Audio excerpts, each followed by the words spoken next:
Profilnya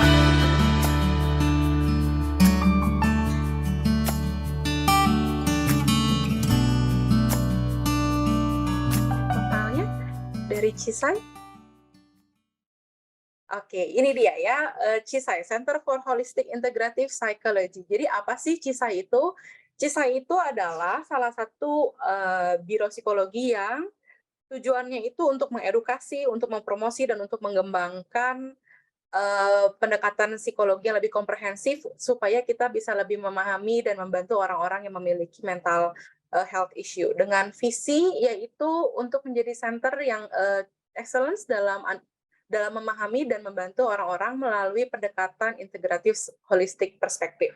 Dengan misi kita yaitu tadi sudah dibahas, mempromosikan, mengembangkan dan melatihkan holistik integratif pendekatan dalam mental health.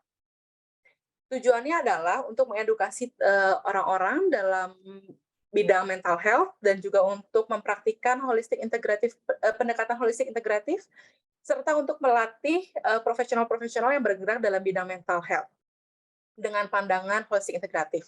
Strateginya seperti apa? Kita ini bergerak dalam bidang psikoedukasi dan juga menyediakan konseling baik itu individual, kelompok maupun keluarga, pasangan.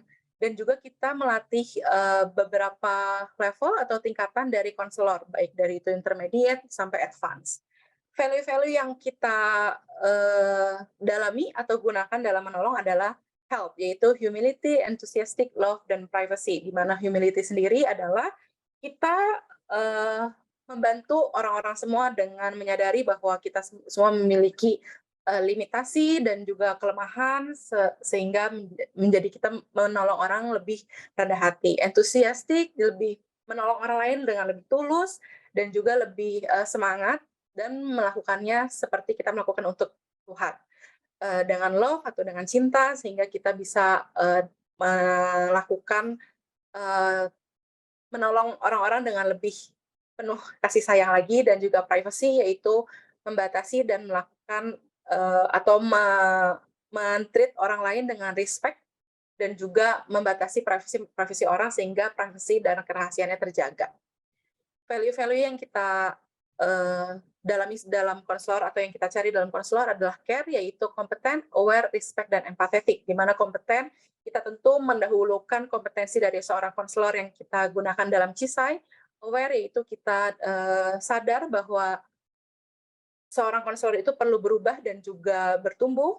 Serta respect, yaitu memandang setiap orang dengan lebih respect dan lebih unik lagi, bahwa masing-masing orang memiliki keunikan yang kuat.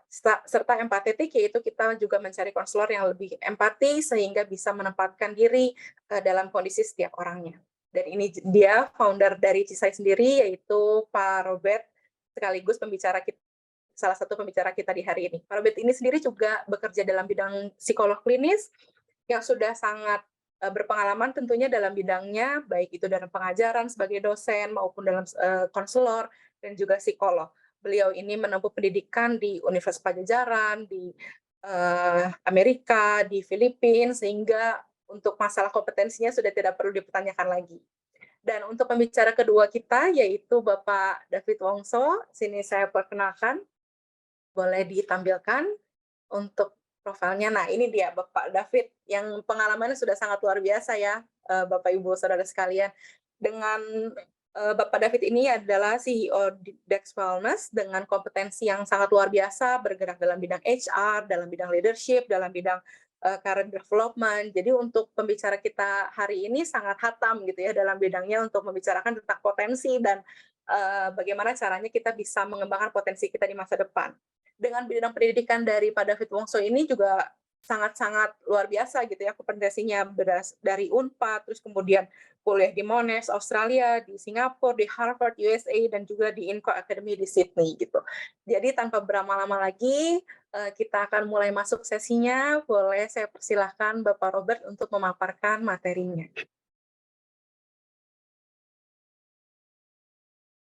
Ya, terima kasih Hilda untuk perkenalannya. Bapak, Ibu, saudara-saudara sekalian, senang sekali bisa bertemu di ruang Zoom ini. Tadi sudah diperkenalkan dari CISAI, kita bilangnya CISA ya, tapi itu memang singkatan dari Center for Holistic Integrative Psychology. Ya. Saya akan membawakan, nanti ini akan ada dua sesi. Saya akan membawakan bagian yang lebih kepada framework-nya, lalu nanti Pak David akan membagikan yang praktis ya, terutama kita ingin bahwa melalui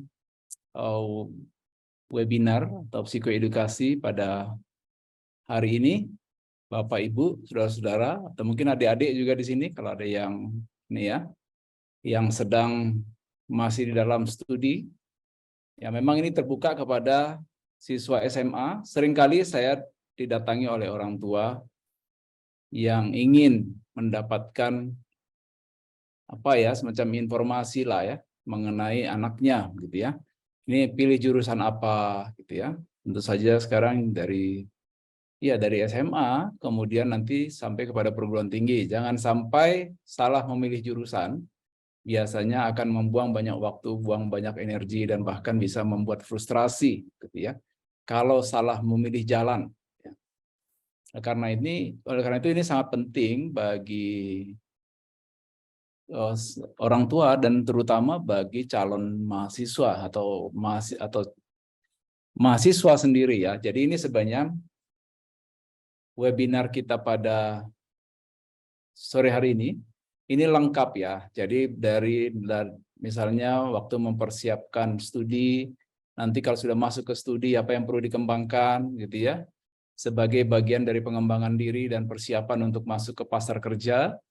Lalu kalau nanti ke pasar kerja, kompetensi apa yang bisa dijadikan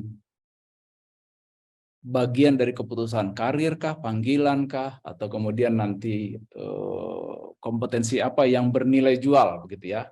Nah nanti itu Pak David tuh ahlinya bagaimana menjual kompetensi ya, bagaimana memanfaatkan kompetensi yang ada sehingga bisa memberikan kepuasan bukan hanya karena secara finansial nanti itu akan sangat bermanfaat, tetapi juga secara personal ya, ada kepuasan karena kalau kita melakukan satu pekerjaan yang kita sukai begitu ya, yang kita nikmati, tetapi juga bisa memberikan penghasilan yang baik, maka itulah biasanya yang dicari gitu ya. Oleh karena itu, kita berharap bahwa webinar kita pada sore hari ini bisa membuka potensi-potensi dalam diri ya, dari setiap orang sehingga nanti bisa mempersiapkan masa depan yang lebih baik.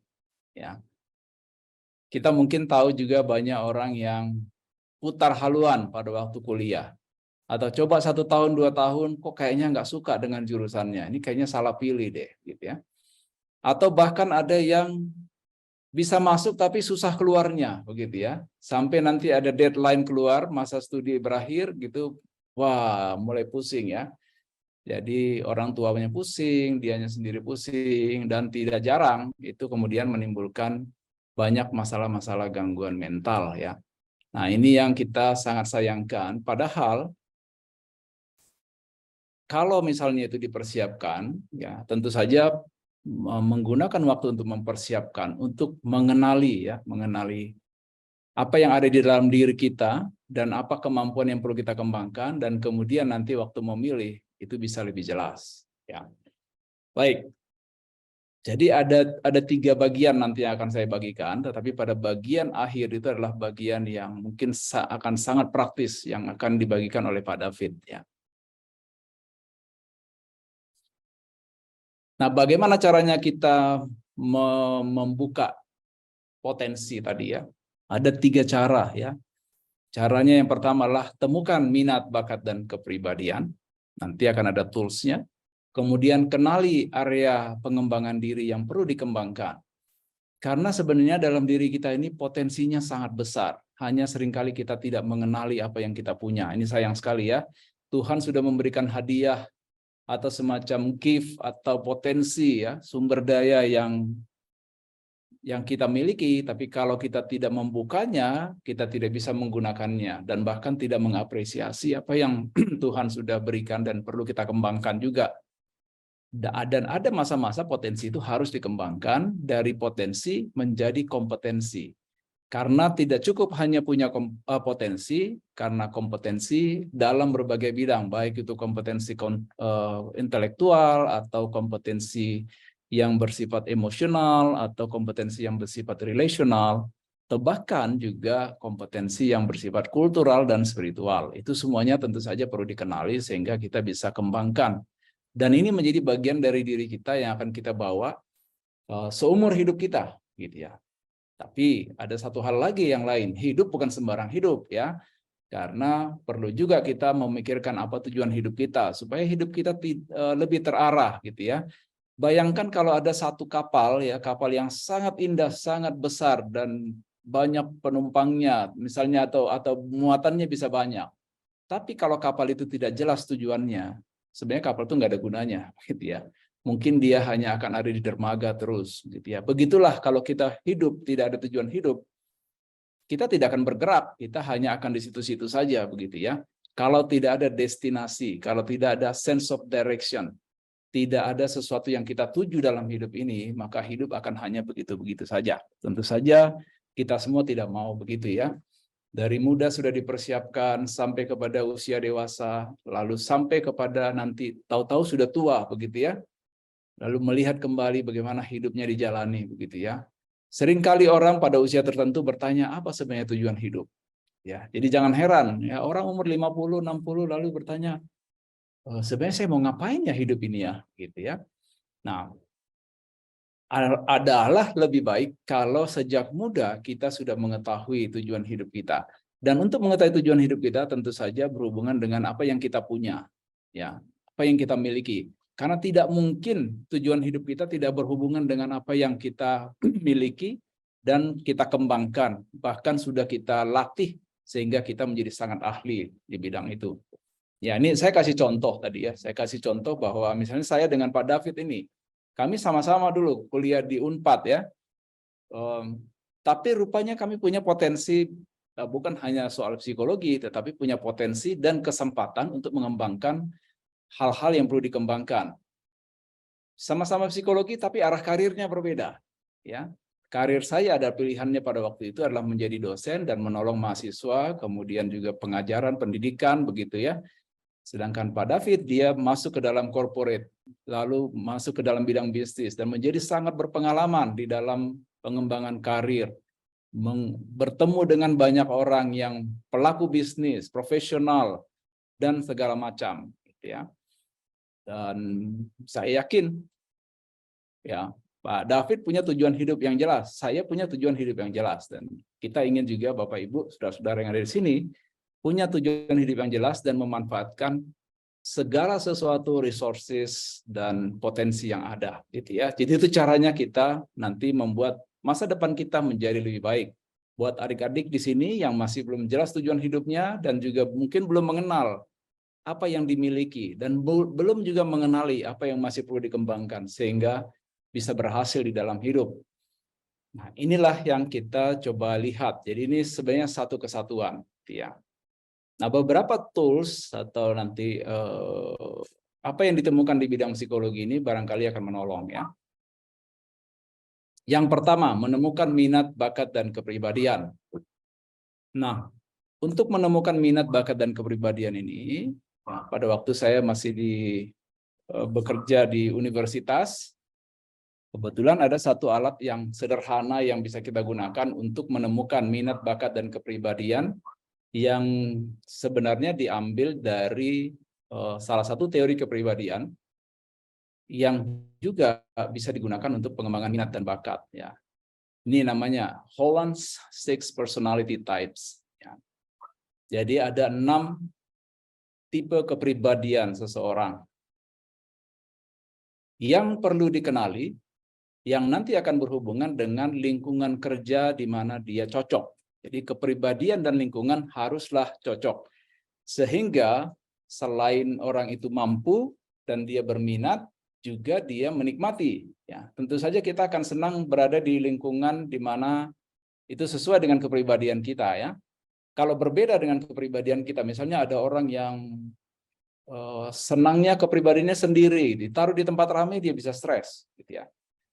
Sama juga kalau orang yang misalnya sangat suka dan merasa nyaman kalau banyak orang, tapi begitu dia ditempatkan di tempat yang terpencil, dia nggak bisa, ya, dia bisa frustrasi dan dia merasa potensinya tidak bisa dikembangkan, dia tidak bisa menikmati hidupnya, ya.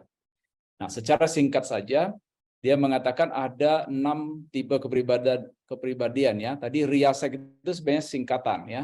Kita lihat dari sini, realistik ya. Ada orang tipe kepribadiannya realistik. Ada yang tipenya investigatif, ada yang tipenya artistik, ada yang tipenya tipe sosial, ada yang tipe enterprising, ada tipe konvensional. Saya menemukan bahwa kalau kita memahami ini saja ya, kalau orang tua memahami ini saja, maka dia akan sangat tertolong pada waktu dia membimbing anaknya. Dan juga lebih bisa menahan diri untuk tidak memaksakan agenda pribadi kepada cita-cita anaknya, gitu ya. Yang seringkali jadi persoalan adalah orang tua maunya berbeda dengan cita-cita anaknya dan masih tidak mau mengerti sehingga memaksakan. Akibatnya adalah banyak kekecewaan dan banyak frustrasi. Mungkin anaknya nanti berhasil mencapai cita-citanya di perguruan tinggi, tapi kemudian dia akan mengembalikan semuanya karena sekedar mengikuti kemauan orang tua, tapi dia sendiri tidak puas karena itu bukan bagian dari dirinya, gitu ya. Orang tipe realistik disebutkan sebagai, di sini ya ada penjelasannya, senang bekerja dengan binatang, peralatan, mesin, begitu ya. Biasanya mereka menghindari aktivitas yang berhubungan dengan mengajar, melakukan konseling, merawat, atau memberikan informasi kepada orang lain. Ya. Mereka sangat menghargai hal-hal yang bersifat praktis, ya, yang bisa disentuh, yang bisa dilihat. Mereka suka dengan tanaman, yang bisa, lalu kemudian binatang, bagaimana itu berkembang, begitu, membangun sesuatu, begitu ya. Jadi yang sifatnya mekanistis dan realistis itu sebab namanya tipe realistis. Nah, tentu saja orang dengan tipe kepribadian seperti ini akan sangat cocok bekerja di bidang atau lingkungan yang realistik juga sifatnya. Ya. Nah, tipe investigatif, orang tipe investigatif ini suka belajar, suka memecahkan masalah-masalah pengetahuan atau matematika. Biasanya mereka nggak terlalu suka memimpin, menjual.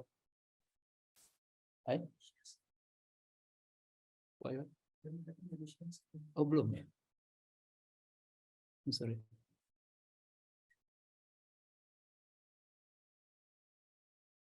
Maaf.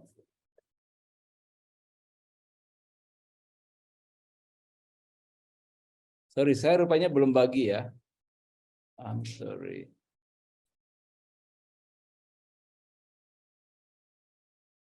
Mohon maaf Bapak Ibu, saya tidak sadar bahwa saya belum sharing. Alright. Saya lanjutkan ya.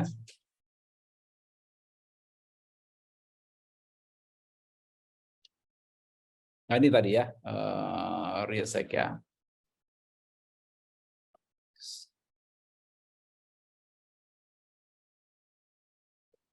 Oke. Sudah terlihat presentasinya? Aman, Pak.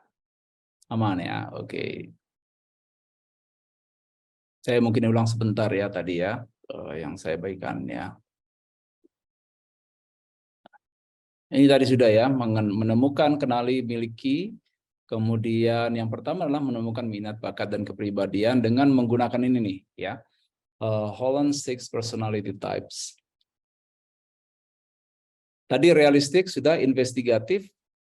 Tipe investigatif itu orang yang senang meneliti, senang menjawab pertanyaan, solving the problem, ya. Tapi mereka biasanya tidak suka kalau disuruh mimpin atau menjual atau membujuk orang ya. Orang tipe investigatif itu begitu ya. Tapi mereka sangat terampil ya, memiliki keterampilan, punya bakat dan keterampilan juga untuk bisa menyelesaikan masalah-masalah ilmu pengetahuan. Nah, mereka sangat menghargai ilmu pengetahuan. Dan biasanya orang-orang tipe investigatif ini orangnya teliti, intelektual, suka mikir, suka menemukan sesuatu, suka ngulik lah. Misalnya, ngulik itu artinya mencari jawaban atas satu pertanyaan. Itu tipe investigatif. Tipe artistik adalah orang yang kreatif, senang dengan berbagai macam artistic activities, ya, drama, kemudian craft, menari, musik, segala macam ya.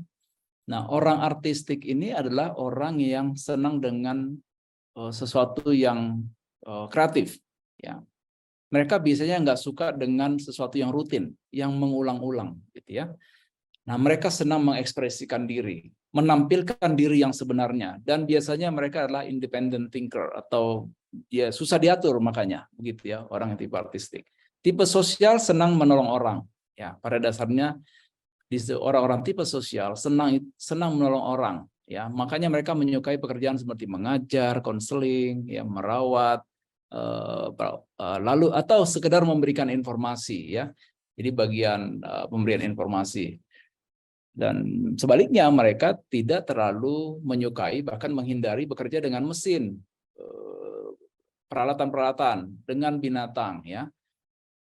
Tapi mereka sangat menghargai nilai dari sesuatu aktivitas menolong dan memecahkan masalah-masalah sosial ya. Bedanya tadi dengan investigatif, mereka menyelesaikan masalah-masalah yang bersifat ilmu pengetahuan alam misalnya gitu ya. Nah, mereka memandang diri mereka sebagai seorang yang helpful, yang menolong, dan begitu juga kesan orang lain ya. Orang-orang tipe sosial ini biasanya tipe kepribadian S atau sosial, orang yang suka menolong, ramah, dan juga dapat dipercaya. Ada lagi tipe yang lain, enterprising. Mungkin banyak juga orang yang tipe enterprising. Orang tipe enterprising ini senang memimpin, mempengaruhi orang, menjual barang atau ide gitu ya. Ini orang enterprising. Biasanya mereka menghindari pekerjaan-pekerjaan yang melibatkan observasi ilmiah, menganalisa, terlalu ya, diam sendiri, misalnya berpikir. Mereka senang berada dengan orang lain. Mereka senang mencapai satu keberhasilan juga.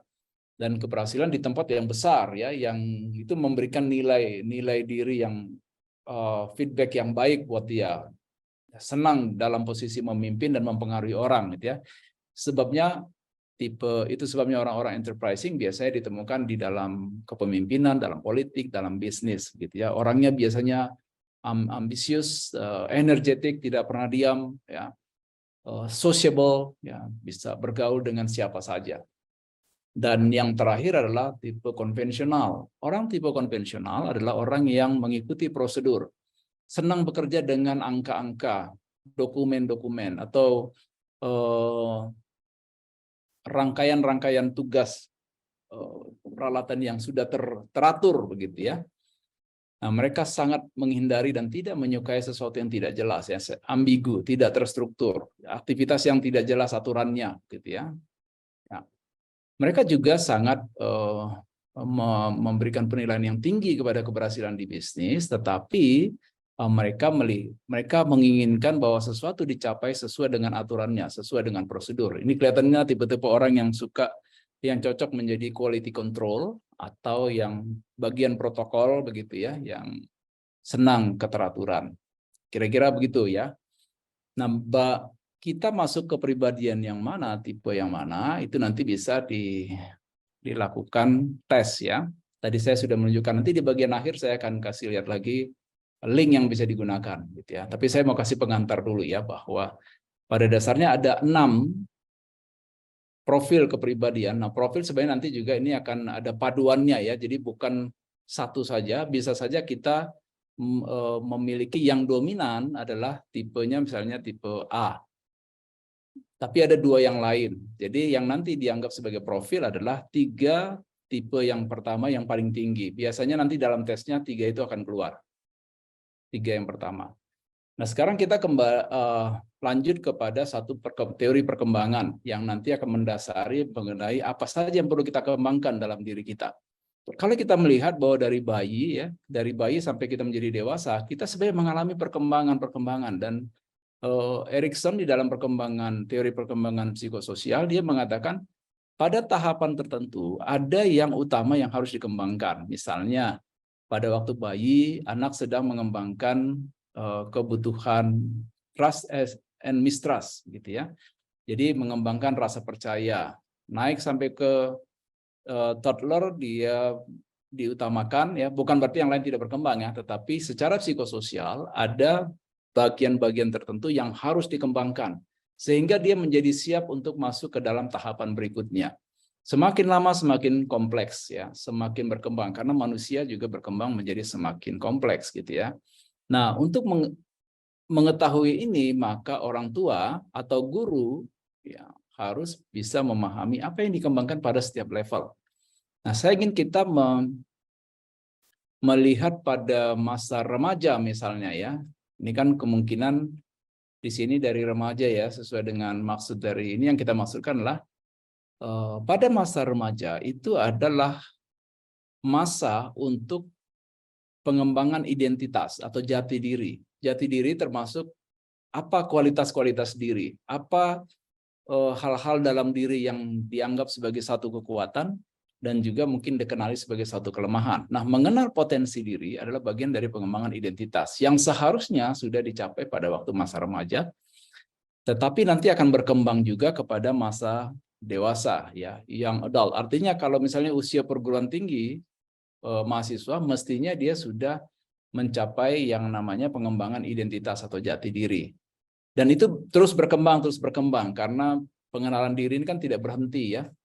Pengembangan identitas adalah salah satu yang terus nanti akan berkembang pada fase-fase berikutnya juga. Sangat penting setiap kita mengetahui siapa diri kita, apa kekuatan kita, apa kelemahan kita, sehingga kita bisa menjadi efektif dan optimal di dalam kehidupan kita, baik di bidang karir maupun studi atau mungkin di dalam hubungan dengan orang lain. Nanti sampai young adult, kemudian middle age adult, ya usia dewasa pertengahan, sampai kepada masa tua, ada hal yang ditekankan begitu ya. Nah, pada saat ini kita akan fokus kepada mungkin teenager dan young adult gitu ya. Dan ini nanti akan menentukan bidang-bidang apa yang perlu dikembangkan pada masa usia belasan remaja akhir, misalnya remaja ke remaja akhir sampai kepada usia pada waktu orang di perguruan tinggi atau mungkin sudah lulus dari perguruan tinggi. Jadi ada satu teori yang ini sudah bertahun-tahun saya pikir sangat cocok untuk orang usia dewasa awal begitu ya. Masuk ke perguruan tinggi kan umurnya biasa 17-18 tahun. Tetapi semasa dia kuliah di perguruan tinggi, ini saya kebetulan konteksnya di universitas atau di perguruan tinggi, maka teori ini menjadi sangat cocok. Seringkali kita berpikir, masa kuliah itu hanya sekedar pintar dan misalnya IPK tinggi begitu ya. Dan dalam kenyataannya tidak selalu orang yang pintar dan IPK-nya tinggi ternyata berhasil di tahapan selanjutnya pada waktu dia bekerja. Ternyata ada banyak hal lagi yang perlu dikembangkan ya. Apa saja itu? Katanya ada 7 hal ya. Jadi selain mengembangkan kompetensi intelektual kah, kompetensi sosial kah, ada hal lain yang perlu dikembangkan, yaitu kemampuan untuk mengelola emosi. Ya, mengelola emosi positif maupun negatif. Ya, bagaimana menyeimbangkannya, bagaimana memanfaatkan emosi juga untuk memotivasi diri, dan bagaimana mencegah supaya emosi itu tidak menghalangi kerjanya logika kita, gitu, atau rasio. Itu di bidang emosi. Lalu moving through autonomy toward interdependency.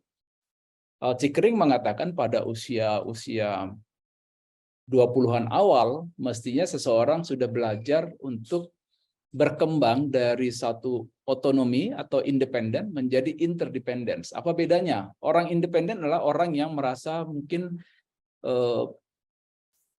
maunya mandiri, tidak mau tergantung kepada orang lain. Biasanya dia tidak mau meminta tolong. Kadang-kadang ada juga yang bilang minta tolong itu adalah tanda kelemahan.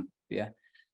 Oke, tapi sesudah dia mencapai satu independensi atau otonomi, dia perlu berkembang menjadi interdependensi.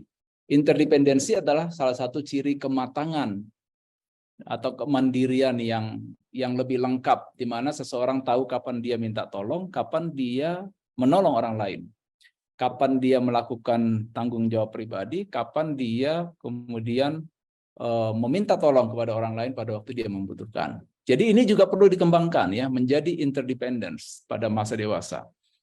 Lalu hal lain yang perlu dikembangkan juga, dan ini semuanya banyak dikembangkan pada waktu orang pada usia-usia 20-an, yaitu pada waktu orang masuk ke perguruan tinggi ya. Hal lain yang diperkembangkan adalah kemampuan untuk menjalin hubungan antar pribadi yang matang. Ya. Ya, termasuk di sini mungkin mengenali perbedaan diri dengan orang lain, lalu melihat dirinya yang berbeda, menjalin hubungan dengan orang lain dari mulai berkenalan, kemudian menjalin persahabatan, bahkan sampai kepada menjalin hubungan yang intim atau yang akrab dan bertanggung jawab, gitu ya, yang mature ya. Bergaul dengan cross gender ataupun yang sesama gender, bagaimana menjalin hubungan yang matang, begitu ya, tidak dikuasai oleh emosi atau tidak dikuasai oleh impuls, begitu. Nah, seseorang harus mengembangkan kemampuan ini dan dia nanti akan memerlukannya pada waktu dia menjadi lebih dewasa lagi ya, usianya bertambah begitu ya. Umur 30 mestinya sudah lebih matang nih interpersonal relationship-nya ya. Menerima orang lain apa adanya, kemudian juga menyesuaikan diri dengan orang lain yang berbeda, termasuk di sini juga.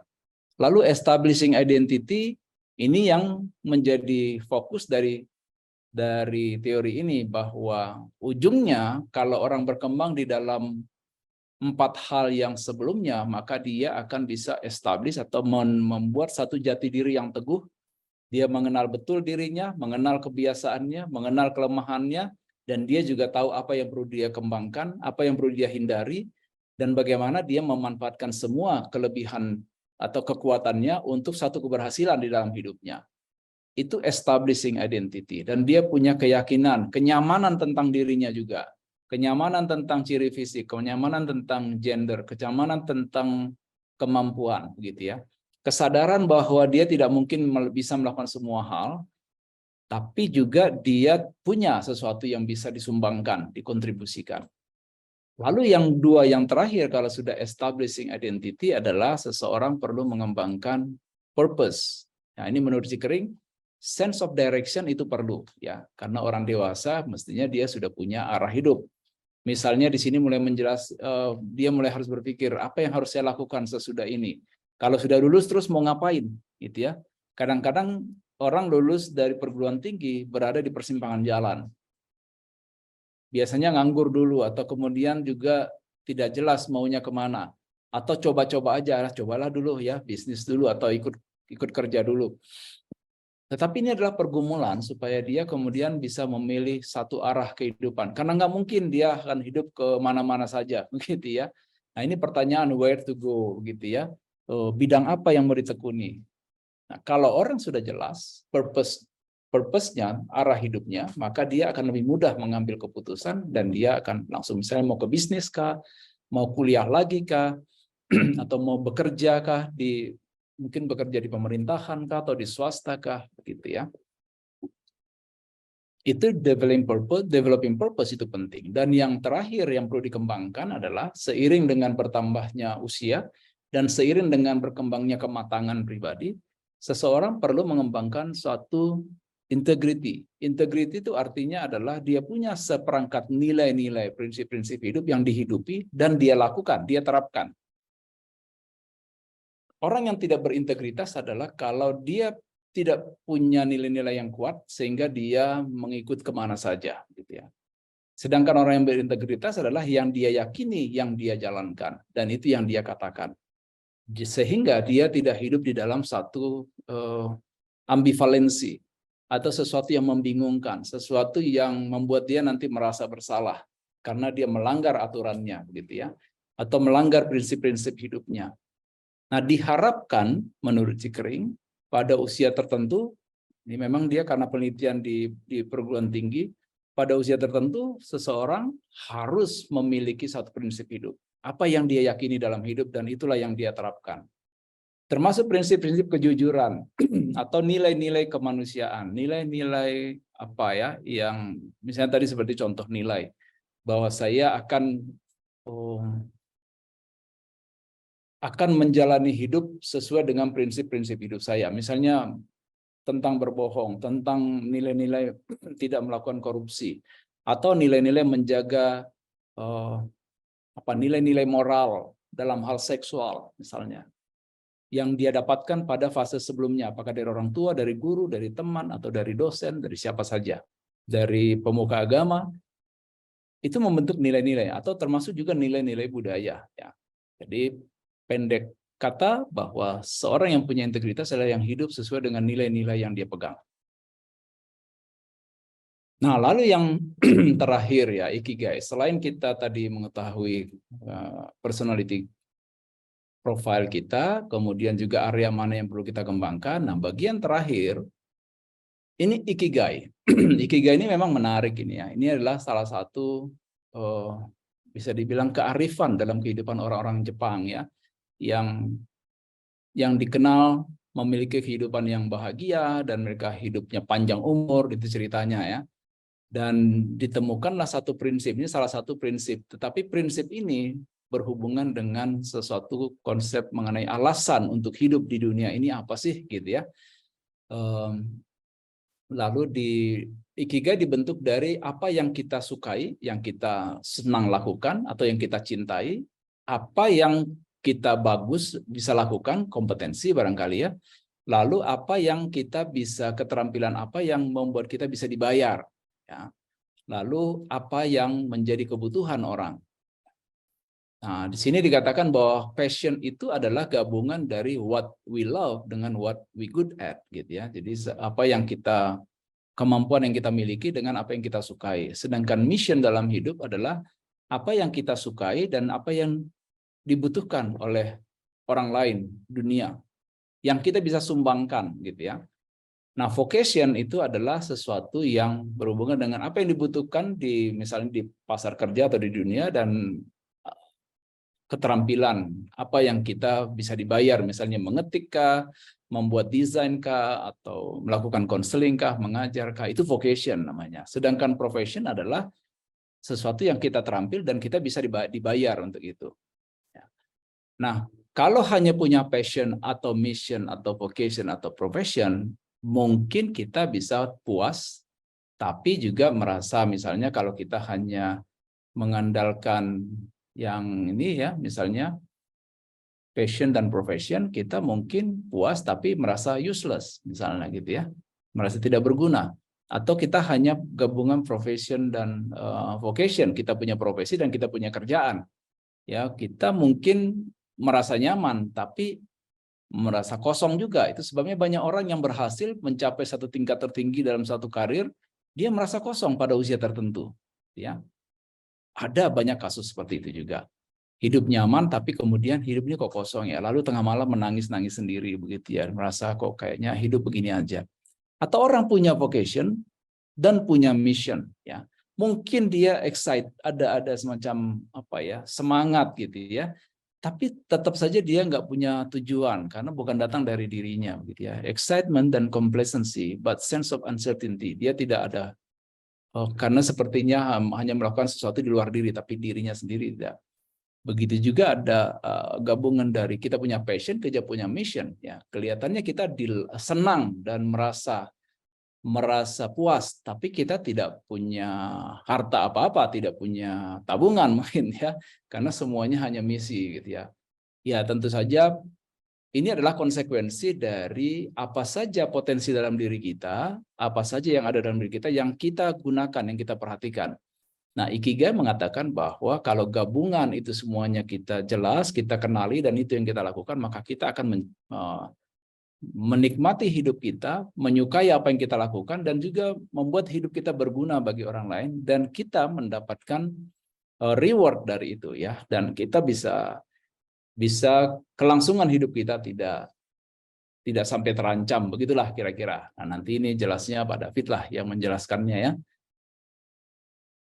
Oke, tentang online assessment bisa dilihat sini, nanti bisa dicatat ya. Ada 2 di sini ya yang bisa. Nah, yang satu lagi itu saya lagi tanya karena waktu saya cek terakhir ternyata online-nya itu bermasalah. Jadi rupanya karena sudah agak lama tidak diisi. Tapi nanti kami akan kirimkan yang mengenai Cikering tadi itu ya. Tapi untuk yang tes minat bakat dan kepribadian silahkan nanti diakses tmb.maranatha.edu. Sedangkan Ikigai Test itu ada macam-macam, tapi bisa menggunakan ikigaitest.com. Ada yang berbahasa Inggris, ada yang berbahasa Indonesia. Ya. Mungkin dari saya cukup sekian. Nanti kalau ada pertanyaan silakan. Saya kembalikan kepada moderator. Terima kasih Pak Robert untuk pemaparan tentang bagaimana cara kita bisa membuka potensi dan lain sebagainya. Dari host sudah memberikan link kepada Bapak Ibu sekalian, barangkali memang mau langsung mengambil tes, tapi sebelum itu kita mau mendengarkan dulu pemaparan dari Bapak David. Sebelum kita mendengarkan pemaparan, apakah dari Bapak Ibu ada yang ingin bertanya tentang pemaparan dari Pak Robert? Silahkan, boleh raise hand dulu aja.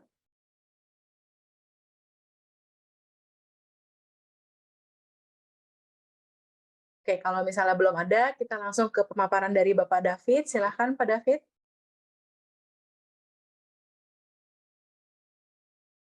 Baik, selamat sore semuanya.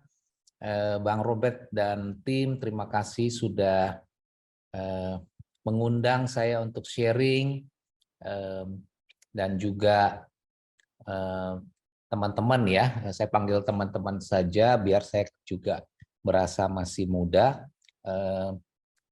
Saya di Unpad dulu beda 3 angkatan ya Bang Robert ya kita ya.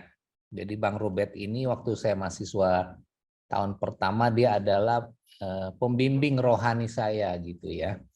Nah, dan kami tetap suka sharing spiritual journey kami sampai sekarang. Baik, apakah slide saya sudah kelihatan? Sudah, Pak. Sudah ya. Nah, jadi tadi Bang Robert sudah menjelaskan bagus sekali dan menggunakan beberapa alat tes seperti Hollands, dan tadi saya coba cocokkan dengan kepribadian saya, kelihatannya akurat tuh Bang Robert. Saya ini investigatif, enterprising, dan konvensional gitu ya. Oke. Nah, so bagaimana kita menggunakan Ikigai sesudah kita memahami dari tes Holland tadi siapa kita, lalu juga mengaplikasikan tadi yang disampaikan oleh Cikring ya, bagaimana dengan mengembangkan purpose, identitas kita punya seperangkat integrity yang kita pegang karena apakah iman kita, apa value kita, lalu kita ingin menetapkan menggunakan Ikigai ya, apa profesi kita, apa vocation kita, apa misi kita gitu. Oke. Nah, sedikit mengenai perusahaan saya, Devan International. Kami bergerak di bidang executive search dan assessment, advisory untuk leadership dan culture.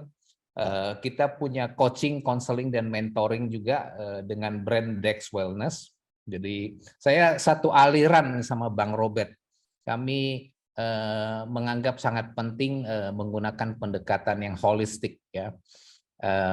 Lalu kita juga ada service lain yang baru, bagaimana menggunakan AI, data science, dan people analytics, HR technology, dan employee experience.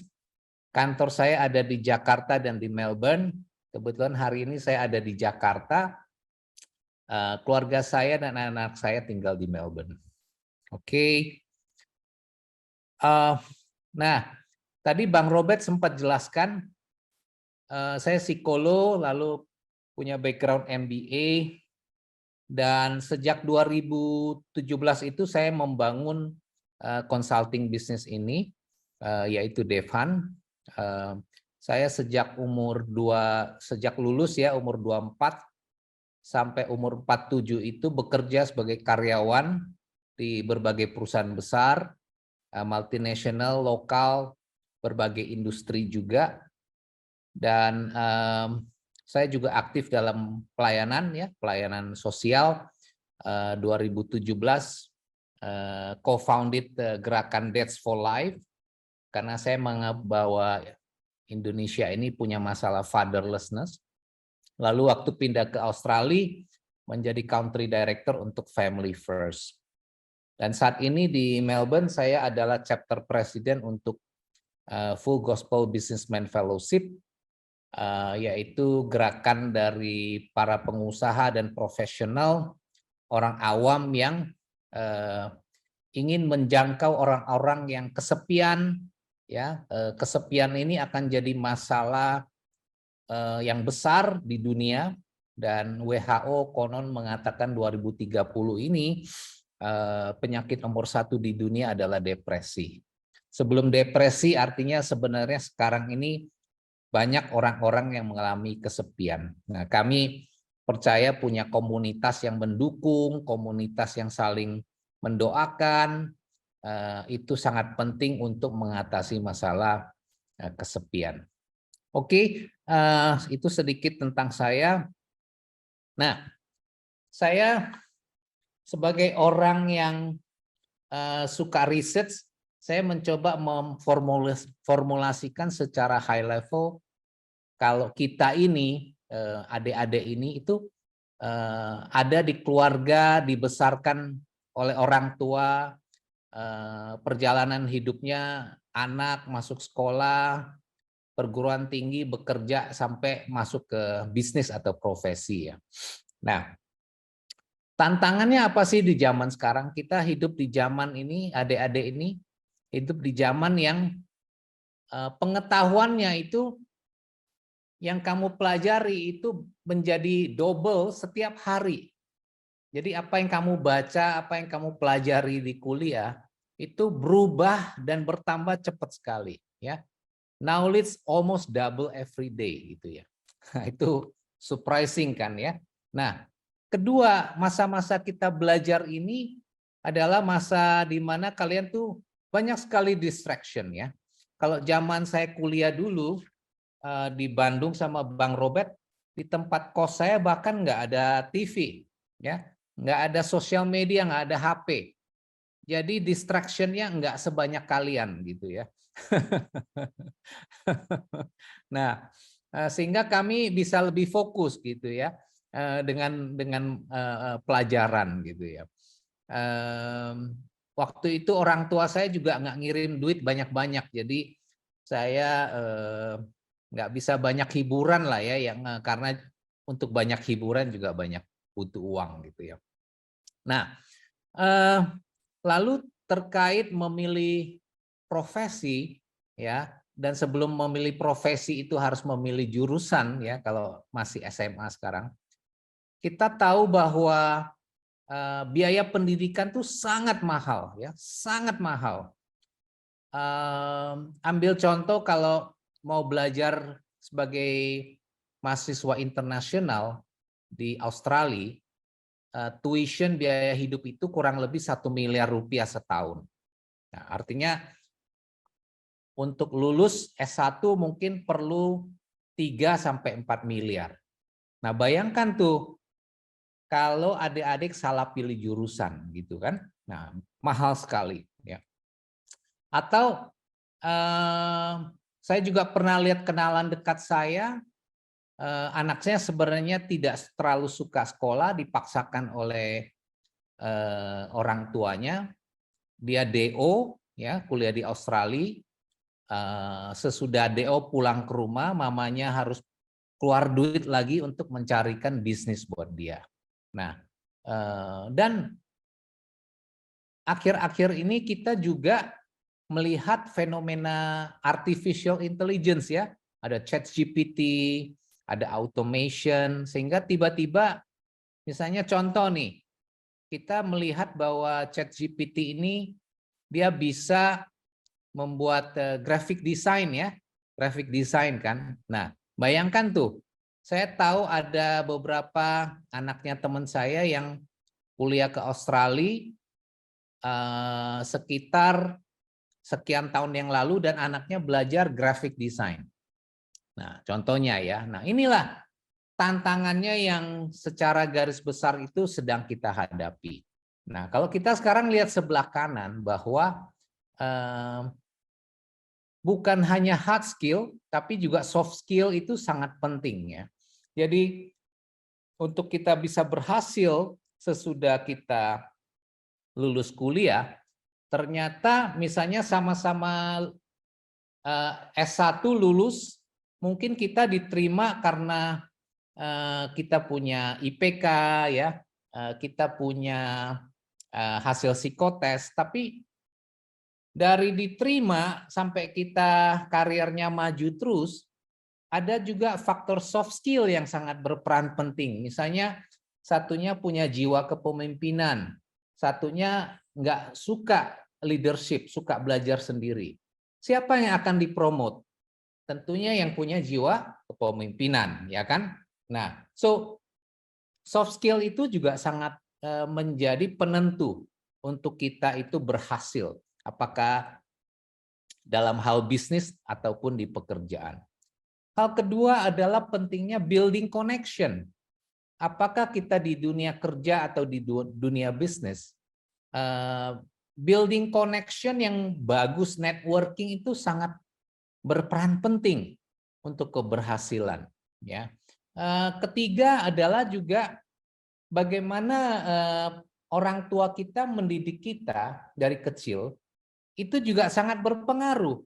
Gaya parenting itu akan membentuk kita, apakah kita jadi orang dewasa yang berani ambil resiko, kita jadi orang dewasa yang stres, selalu khawatir, atau orang dewasa yang confident. Karena tadi Bang Robert sudah menjelaskan dari teori perkembangan Erikson ya. Jadi masa bayi, masa anak, masa remaja, sampai ke dewasa. Jadi siapa kita ketika kita kuliah dan masuk ke dunia kerja atau bisnis, itu juga adalah ada kontribusi gaya parenting. Termasuk karena orang tua kita tidak sempurna, kita ini membawa luka-luka batin dari rumah kita, dari orang tua kita. Ya, saya sendiri juga sebagai orang tua tidak sempurna ya. Jadi saya melihat bagaimana gaya parenting saya itu berpengaruh ke anak saya gitu ya. Nah, dan sangat penting karakter ya, kekuatan karakter atau mental yang namanya grit gitu. Karena kita hidup di dunia yang eranya itu semakin tidak pasti ya. Saya pakai istilah VUCA ya, vulnerability, uncertainty, ya kan, complexity dan agility. Jadi kekuatan karakter kita untuk menghadapi zaman yang uncertain, yang vulnerable gitu ya, yang harus agile itu juga sangat penting. Nah, di sisi yang sebelah kiri, tadi kita sudah bilang bahwa generasi kalian ini lahir di era yang distraction-nya banyak banget. Nah, orang-orang yang berhasil adalah orang-orang yang punya ability untuk fokus. Kalau ke tempat kerja ada 2 orang, satunya ability to fokusnya hanya 50%, satunya ability to fokusnya 80%, tentunya yang 80% akan lebih perform, akan lebih produktif. Nah, jadi kita perlu belajar mengembangkan ability to focus di tempat kerja maupun bisnis. Hal yang lain adalah ability untuk learn faster. Contoh tadi sudah dikatakan 5-10 tahun yang lalu graphic design itu masih mungkin sesuatu yang laku. Tiba-tiba dalam setahun terakhir ada ChatGPT. Seberapa cepat teman-teman ini belajar? Ya, ambil contoh, saya bukan sarjana komputer ya, teman-teman. Waktu umur 47 tahun saya bangun bisnis, ya. Saya sudah HR director dan anak buah saya 500 orang. Ya, saya memimpin sebagai HR director di perusahaan yang 12.000 orang. Dari punya 500 anak buah, waktu saya bangun bisnis, saya hanya karyawan sendiri. CEO-nya saya, direktur marketingnya saya, direktur salesnya saya, finance accounting saya, office boy-nya saya, sekretarisnya saya. Gitu ya. Jadi saya adalah orang yang membuat website perusahaan saya sendiri. Karena saya waktu itu startup, saya pengen hemat. Jadi dalam 2 minggu saya belajar membuat website dan berhasil. Nah itu contohnya. Saya cepat belajar dan tidak merasa terlalu tua untuk belajar di usia 47 sampai sekarang. Ya. Nah, hal yang lain adalah pentingnya kita belajar time management. Setiap kita ini dikasih Tuhan 24 jam sehari.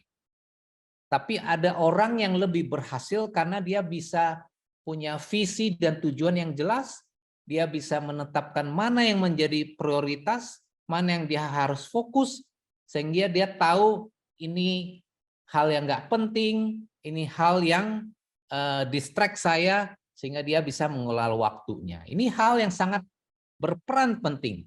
Ketika kita di perusahaan, orang-orang berhasil itu adalah orang-orang yang sibuk.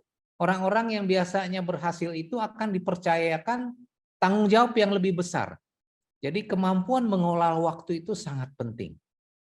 Dan kita hidup di era yang teknologi semakin dominan, semakin besar pengaruhnya. Teknologi bisa menjadi sesuatu yang powerful untuk enable kita, sehingga kita harus jadi orang yang technology wise. Nah ini big picture-nya ya, big picture sebelum saya masuk ke slide-slide berikutnya. Next slide. Oke. Nah, saya merasa ketika kita mau menyusun ikigai-nya kita, menemukan ikigai-nya kita, itu setiap kita harus berdoa sama Tuhan. Jadi di apa yang saya belajar di Alkitab saya misalnya ya, kebetulan saya belajarnya Alkitab, bahwa even ketika saya ada di kandungannya orang tua saya, mama saya, Tuhan itu sudah ibaratnya mengcoding, men-DNA saya ini, apa sih rencana Tuhan buat saya, David Wongso ini, ketika saya lahir dan selama saya hidup di dunia ini. Jadi Tuhan akan kasih visinya untuk setiap kita. Nah, ketika sudah ada di tahapan saat ini, adik-adik apakah SMA, masih kuliah, atau sudah lulus, harus minta visi.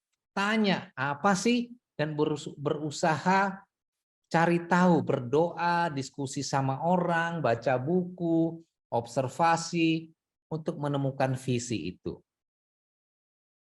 Nah, ini ikigai ya. Tadi Bang Robert sudah memberikan introduction ya. Jadi ikigai adalah bahasa Jepang ya yang artinya a reason for our being. Jadi ibaratnya kalau bahasa saya, Tuhan itu menciptakan saya ini untuk apa ya tujuannya ya? Reasonnya apa sih gitu. Nah, setiap kita itu unik. Tadi Bang Robert sudah bilang, kita berdua ini walaupun sama-sama psikolog, Tuhan kasih keunikan buat kita. Jadi Tuhan kasih skill, knowledge yang berbeda. Apa yang kita love, apa yang kita good at, itu nggak sama. Ya, sehingga lewat profesi kita, lewat pekerjaan kita berbeda gitu ya. Nah, ini yang kita mau cari gitu kan. Nah, adik-adik saya memakai ini dan menemukan ini ketika saya bergumul sebagai ayah ya. Ketika saya bergumul sebagai ayah, terutama ketika saya menemukan anak saya punya bakat, punya minat yang berbeda jauh sama saya gitu. Ya. Saya ini lumayan sibuk, jangan sangat sibuk ya, selalu jadi HR manager sampai HR director di perusahaan yang sangat demanding, sangat menuntut high performance, cukup long hour, sangat kompetitif. Walaupun demikian saya berusaha memberikan waktu untuk anak-anak saya. Jadi saya kadang weekend nemenin mereka belajar, misalnya saya mengatakan, anak saya matematikanya kok kayaknya nggak sebagus saya ya, gitu kan misalnya ya. Bahkan saya pernah marah gitu ya, marah karena emosi ya. Nah, inilah sebagai orang tua yang nggak sempurna ya. Saya marahin anak saya bentak anak saya sampai dia nangis. Tuh coba, psikolog aja bisa nggak sempurna. Yang sempurna itu adalah Tuhan kita gitu. Nah, saya bergumul ya, saya berdoa, Tuhan, Engkau pengen anak saya itu seperti apa? Saya berdoa, Tuhan, kasih saya hikmat sehingga saya sebagai orang tua bisa menerima bahwa Engkau punya rencana yang tidak sama buat saya dan anak saya. Engkau kasih dia passion yang nggak sama, Engkau kasih dia talenta yang berbeda. Beri saya hikmat supaya saya bisa membimbing dia sebagai orang tua yang bijak. Karena Engkau yang menciptakan anak saya. Saya ini minta tolong sama Tuhan supaya saya bisa bimbing anak saya dengan bijak. Bukan saya tell him what he should do, gitu ya. Nah ini buat nanti kalian jadi orang tua atau sekarang punya orang tua yang seperti saya. Nah inilah pengalaman pergumulan setiap orang tua ya. Nah, waktu saya ketemu ini juga saya ingat pengalaman saya. Jadi saya dari SD sampai SMP kelas 2, saya itu cita-citanya jadi atlet. Ya. Saya pulang sekolah setiap hari Senin sampai Sabtu, saya sekolah pagi, saya pulang ke rumah, makan, langsung saya balik ke sekolah. Senin sampai Sabtu saya berolahraga di sekolah. Saya dulu tuh jago sekali olahraga ya, dan cukup banyak cabang olahraga yang saya bagus, dan saya anak kesayangan guru olahraga. Dan prestasi olahraga saya lumayan gitu. Pernah juara tenis meja Kota Madya di tempat kota saya gitu ya. Nah, tapi pada waktu saya mulai masuk SMP kelas 3, saya mulai dapat satu awareness bahwa ternyata kalau jadi atlet di Indonesia itu penghasilannya rendah ya. Kalaupun waktu dia masih berjaya, penghasilannya mungkin dihargai, dapat uang banyak, tapi sesudah dia pensiun, kalau atlet itu kan pensiunnya cepat sekali. Misalnya kalau dia itu di bidang atletik, kalau mungkin 30 ke atas itu sudah pensiun itu kan. Jadi sangat pendek sekali waktunya. Sesudah 30 dia harus cari skill baru. Dia harus cari profesi baru. Mulai dari nol lagi. Dan sesudah dia nggak juara dunia, dia bukan juara nasional, dia ditinggalkan. Nggak ada lagi sponsor-sponsor mau pakai dia. Nah, saya jadi realize, wah ini nggak boleh nih, begitu kan. Nah, saya belajar dari situ bahwa hal yang saya good at, ya, hal yang saya good at, tapi kalau ternyata saya tidak dibayar dengan baik, itu nggak boleh jadi profesi saya jadikan hobi saya. Jadi saya jadikan olahraga itu hobi saya, walaupun saya bagus ya. Lalu pada waktu saya mencoba research misalnya anak saya waktu SMP dan SMA, dia bilang, Dad, kayaknya jadi barista itu enak ya, gitu kan. Teman-teman yang generasi seumuran anak saya kan minum kopinya di kafe-kafe yang ber-AC, suasana enak, asik gitu kan rasanya ya. Kalau zaman saya sama Bang Robert minum kopinya di warung gitu ya, Bang Robert, nggak ada AC, kopinya juga nggak macem-macem gitu kan sajiannya ya. Kalau sekarang ada cappuccino, mochaccino, espresso, apa flat white, macem-macem gitu ya. Kalau zaman kita dulu cuma kopi pahit, kopi susu, kopi manis gitu aja kan Bang Robert. Gitu ya. Nah, anak saya bilang gawat ini, mau jadi barista, kok kayaknya nggak kayak bapaknya banget gitu kan. Nah, tapi saya research, saya nggak mau nolak ya, saya research. Saya bahkan kasih kesempatan anak saya untuk ngerasain dia magang di kafe ya, belajar bikin kopi gitu. Nah, terus saya sendiri research. Saya tanya sama teman saya yang mempekerjakan chef gitu ya. Dia pemilik restoran, dia mempekerjakan chef. Dan jadi chef di Australia itu juga lulusan D3. Saya bilang, berapa kamu bayar chef kamu? Chef kamu ini pengalaman sudah 7 tahun. Kamu bayarnya berapa? Dia bilang kalau uangnya Australia setahun itu 70.000. Jadi chef lulusan D3, pengalaman kerja 7 tahun, gajinya 70.000 setahun. Nah, 70.000 itu adalah gaji fresh graduate di Australia. Nah, saya kasih tahu anak saya, ini ya kalau secara penghasilan, kalau mau jadi chef tuh segini, gitu contohnya. Lalu anak saya magang jadi barista, dia senang. Terus saya tanya, menurut kamu enakan jadi barista atau jadi bosnya barista yang punya restoran? Saya tanya dia kan. Terus kira-kira menurut kamu barista itu gajinya berapa ya? Gitu. Nah, saya mencoba menggunakan Ikigai. Saya kasih dia framework Ikigai. Jadi kita coba sama-sama satu persatu kita lihat. Nah, lalu saya juga cerita. Saya bilang coba kamu lihat nih kehidupan keluarga kita nih, ya. Kita perlu beli rumah, Dedi perlu beli mobil buat kalian, Dedi perlu kirim kalian sekolah, kuliah, dan kuliah juga mahal. Dedi juga bawa kamu liburan kan, kalau kamu liburan sekolah, kadang kita ke Bandung, kadang kita ke luar negeri. Nah, bayangkan satu waktu kamu berkeluarga dan kamu jadi ayah dan jadi suami. Nah, dengan pekerjaan, profesi, bisnis kamu, bisa nggak kamu seperti itu nanti?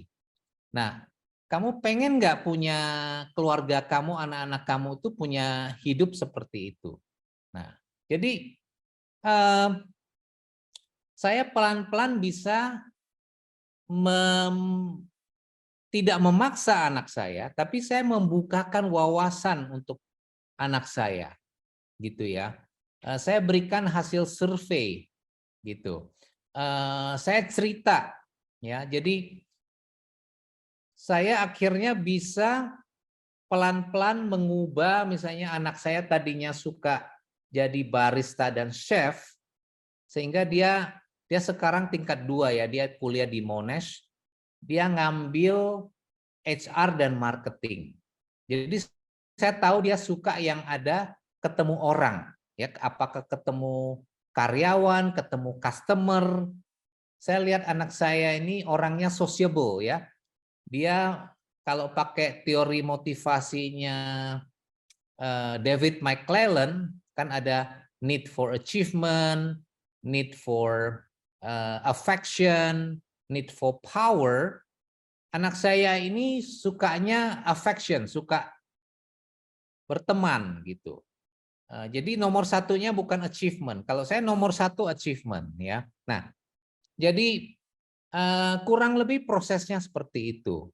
Nah, adik-adik, rekan-rekan, apa yang kita misalnya tentukan sebagai profesi atau vocation 2 tahun lalu, 5 tahun yang lalu, apalagi dengan adanya fenomena artificial intelligence dan automation, ini harus kita adjust terus.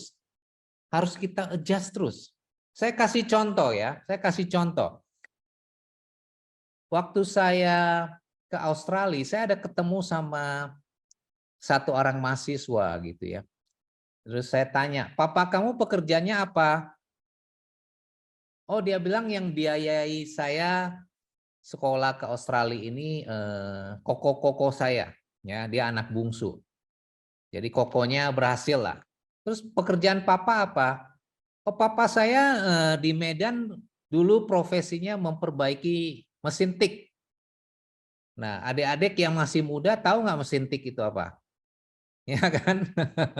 Nah, mesin tik itu sudah nggak ada gitu. Jadi kalau papanya dulu profesinya, keahliannya adalah memperbaiki mesin tik.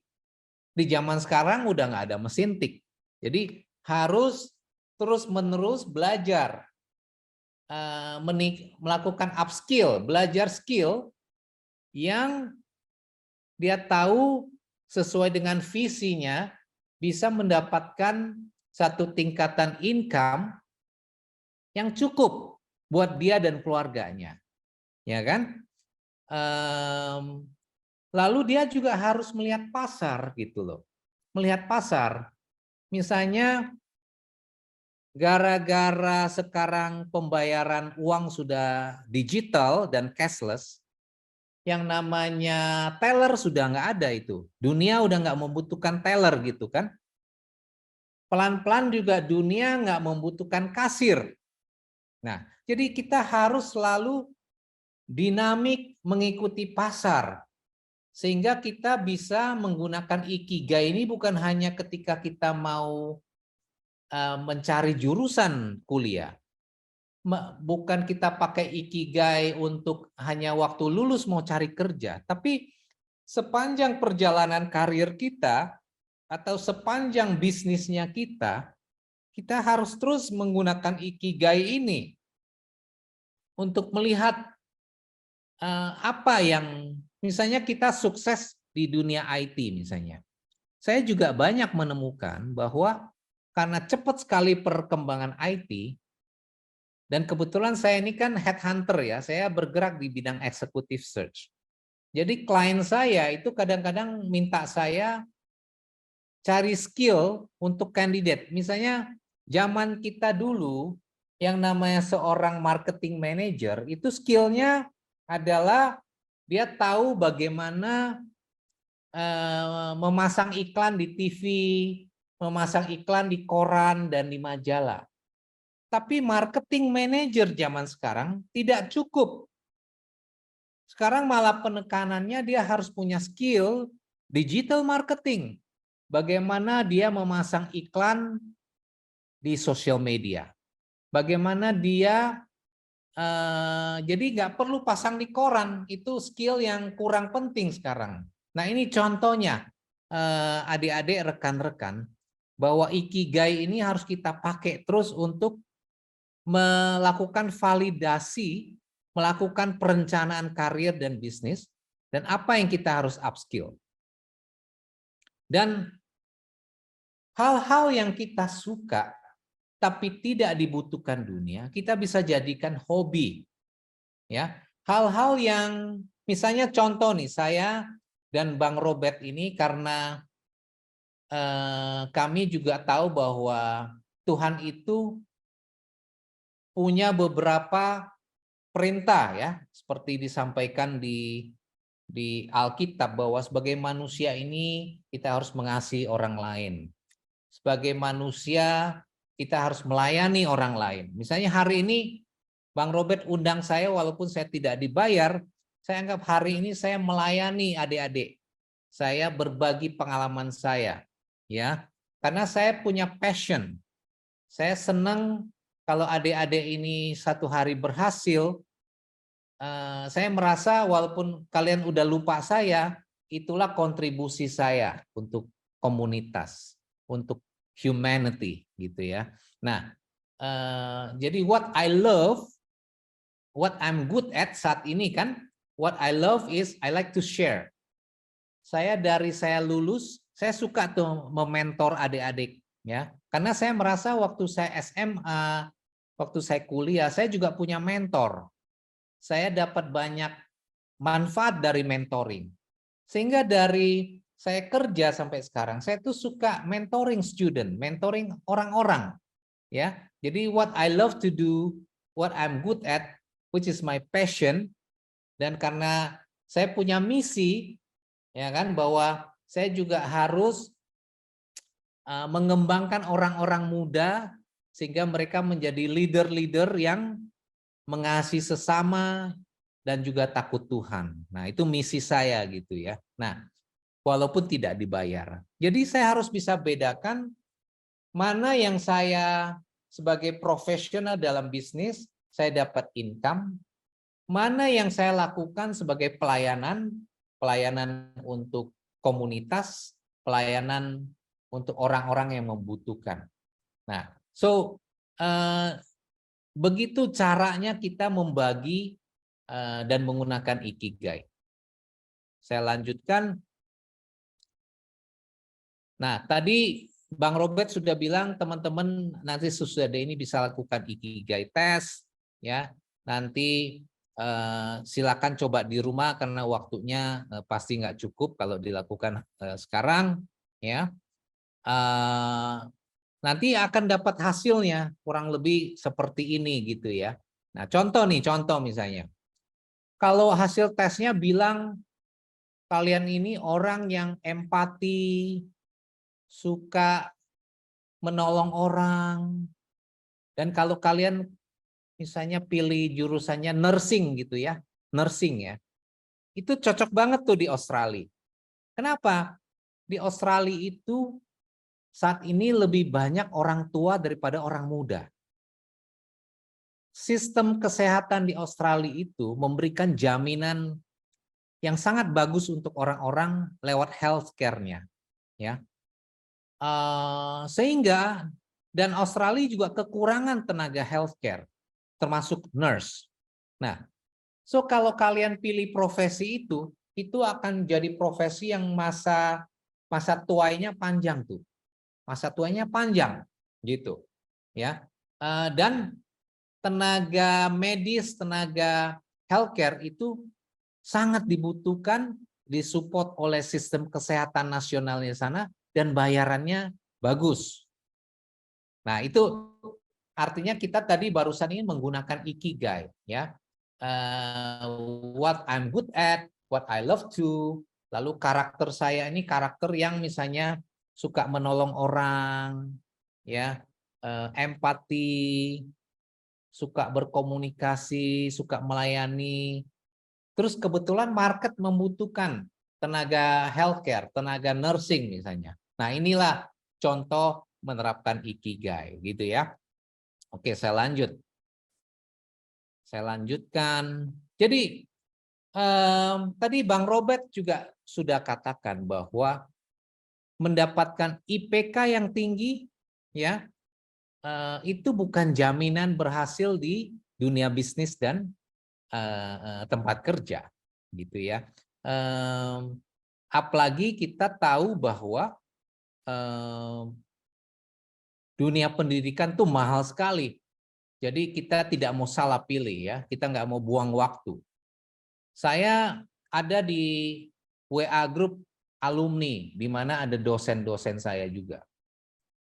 Dengan fenomena AI ini, saya tanya kira-kira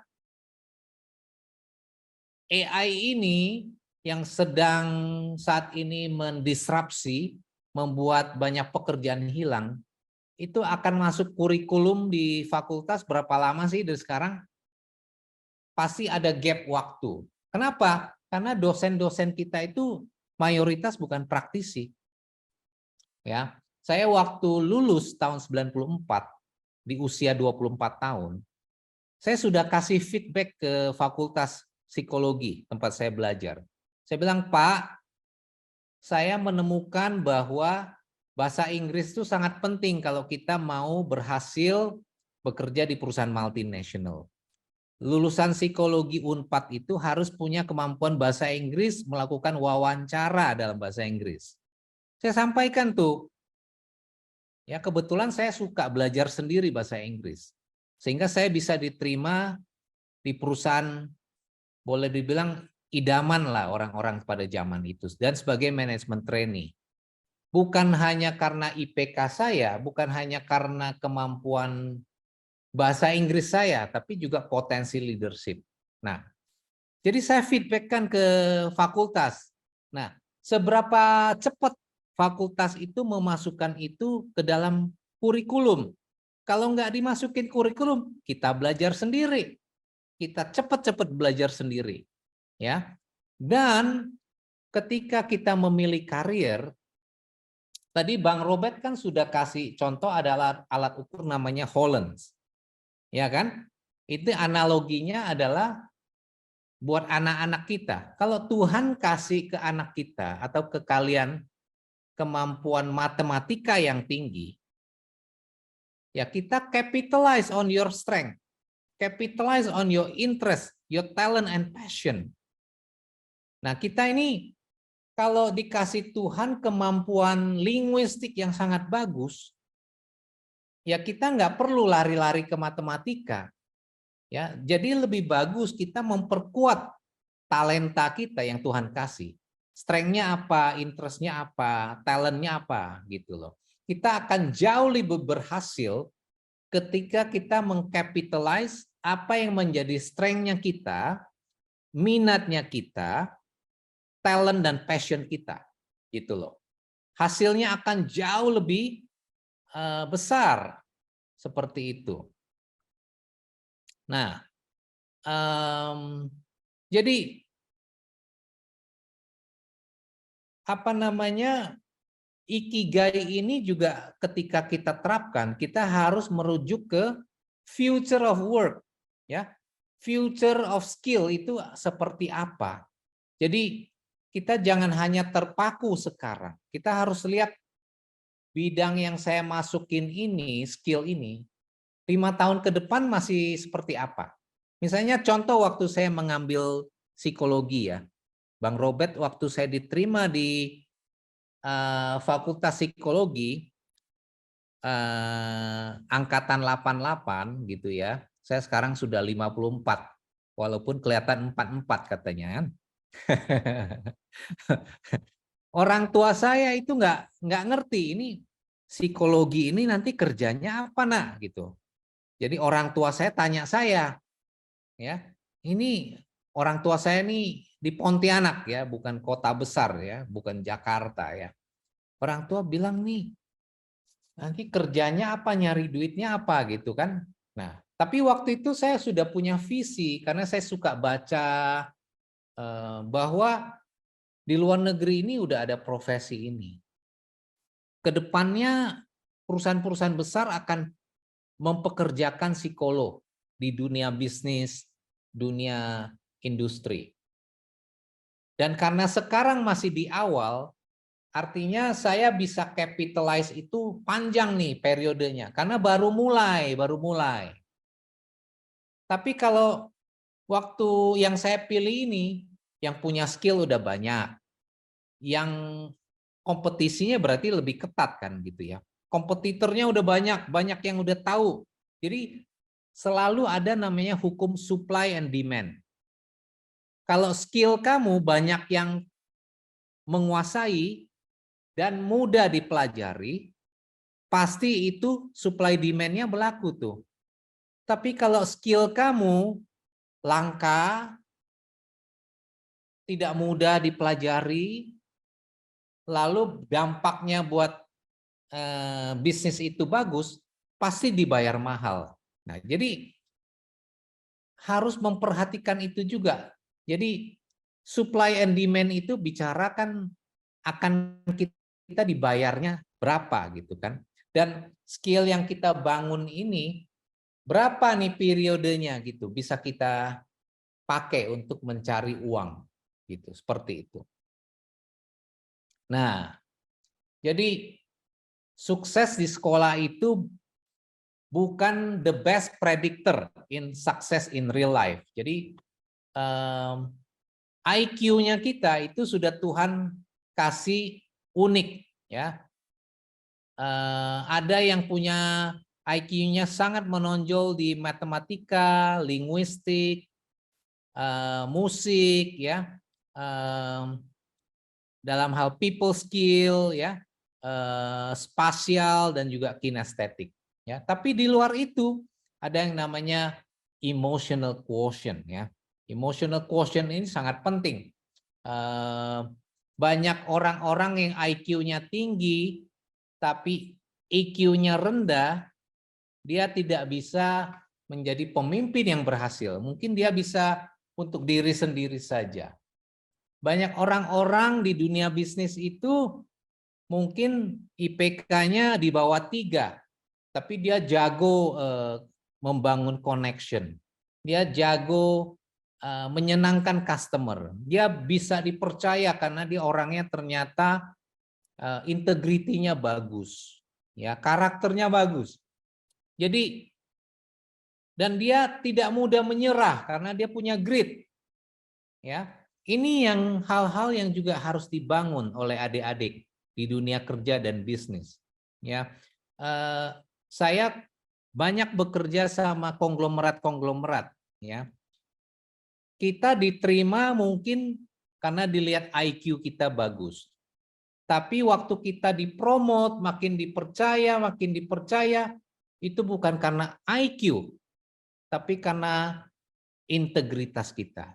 Orang kaya itu paling takut sama orang yang IQ-nya tinggi tapi nggak bisa dipercaya. Gitu ya. Banyak kejahatan white collar crime itu dilakukan oleh orang-orang yang pinter, tapi karakter dan integritinya nggak bagus. Nah, jadi sangat penting adalah kita dipercaya, apa yang kita janjikan kita deliver. Ini baik di kerja maupun di bisnis.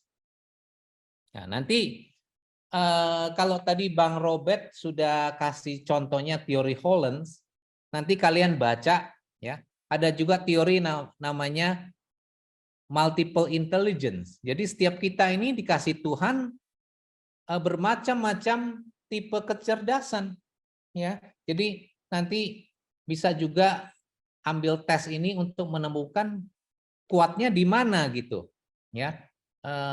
Yang menarik adalah saya ini. Saya di SMA itu saya juara umum di sekolah saya, ya. Saya A1. Juara umum itu artinya terbaik anak-anak kelas 1, 2, 3 pagi dan sore. Nah, saya juara satunya, ya, A1. Tapi waktu saya masuk Fakultas Psikologi, saya di psikotes. Karena di daerah saya ini zaman itu, Kota Pontianak, kita nggak pernah psikotes. Jadi saya nggak pernah tahu sampai saya masuk Fakultas Psikologi, saya ini kuatnya di mana gitu ya. Ternyata dosen saya ketawa-ketawa, dia bilang sebenarnya bakat kamu itu di kecerdasan yang terkait dengan eksata memang tinggi. Tapi sebenarnya kecerdasan kamu di bidang sosial itu jauh lebih tinggi. Nah, ini hal yang saya nggak tahu kan. Nah, jadi penting sekali rekan-rekan juga melakukan psikotes untuk melihat sebenarnya Tuhan tuh kasih saya talentanya apa gitu, ya. Nah, jadi ini ada paparannya, ya. Apa itu kecerdasan ruang dan visual, nanti kalian bisa baca. Kecerdasan lisan dan bahasa, ya. Ada lagi matematika dan logika, kecerdasan fisik dan gerak gitu ya. Lalu kecerdasan musik dan ritme, kecerdasan dalam pribadi, interpersonal skill gitu ya. Kecerdasan ini harus kita pahami sehingga kita bisa pilih profesi yang ditunjang oleh kecerdasan kita. Macam-macam. Jadi silakan ikut tesnya adik-adik ya. Nah, tadi saya sudah sampaikan untuk kita bisa berhasil, make sure bisa manage distraction, ability to focus, punya habit yang baik ya. Jadi punya habit yang baik itu kalau di dunia bisnis dan dunia kerja itu juga bicara bagaimana menjaga kesehatan kita. Kesehatan itu harta loh. Kalau kita cerdas, pinter, tapi kesehatan kita buruk, termasuk kesehatan fisik dan mental, itu juga pasti akan membuat kita tidak berhasil. Ya. Dan kita harus punya komunitas, keluarga, pertemanan, orang-orang yang mensupport potensi kita. Komunitas bukan yang toksik, komunitas yang membangun. Komunitas bukan yang orang-orang yang hidupnya kacau ya. Suka alkohol, suka merokok, suka narkoba, suka pesta. Pilihlah teman-teman komunitas yang membangun kamu, yang mendukung kamu, yang saling mengasah, ya. Bukan komunitas yang meracunin kamu. Itu sangat penting. Nah, ini pengalaman saya gitu ya. Nah, tadi saya sudah sampaikan kalau kita merekrut orang, saya ini kan seorang headhunter ya. Kita lihat 3 quality-nya, integrity-nya orang itu apa? Kecerdasannya apa? Energi levelnya apa? Orang yang sangat cerdas tapi malas kurang berhasil, ya. Tapi orang yang energi tinggi, cerdas tapi integritinya jelek juga sangat berbahaya. Ya. So terakhir adalah kita harus antisipasi mengenai dampak automation dan AI. Jadi contoh di dunia psikologi, ya. Kita lagi bahas, wah ini AI bagaimana ini dampaknya buat profesi kami. Saya lihat ada 3 tipe manusia. Ketika di WA Group alumni psikologi kita bahas AI, saya lihat ada 3 tipe manusia. Manusia psikolog yang di WA Group itu yang hanya berwacana aja. Ngomong aja. Tapi ada 2 lagi yang dia nggak hanya ngomong, wah dia belajar, dia cepet. Kalau gitu ini skill yang harus saya berubah. Yang ketiga adalah yang dia bukan hanya belajar, tapi dia terapkan dalam profesinya.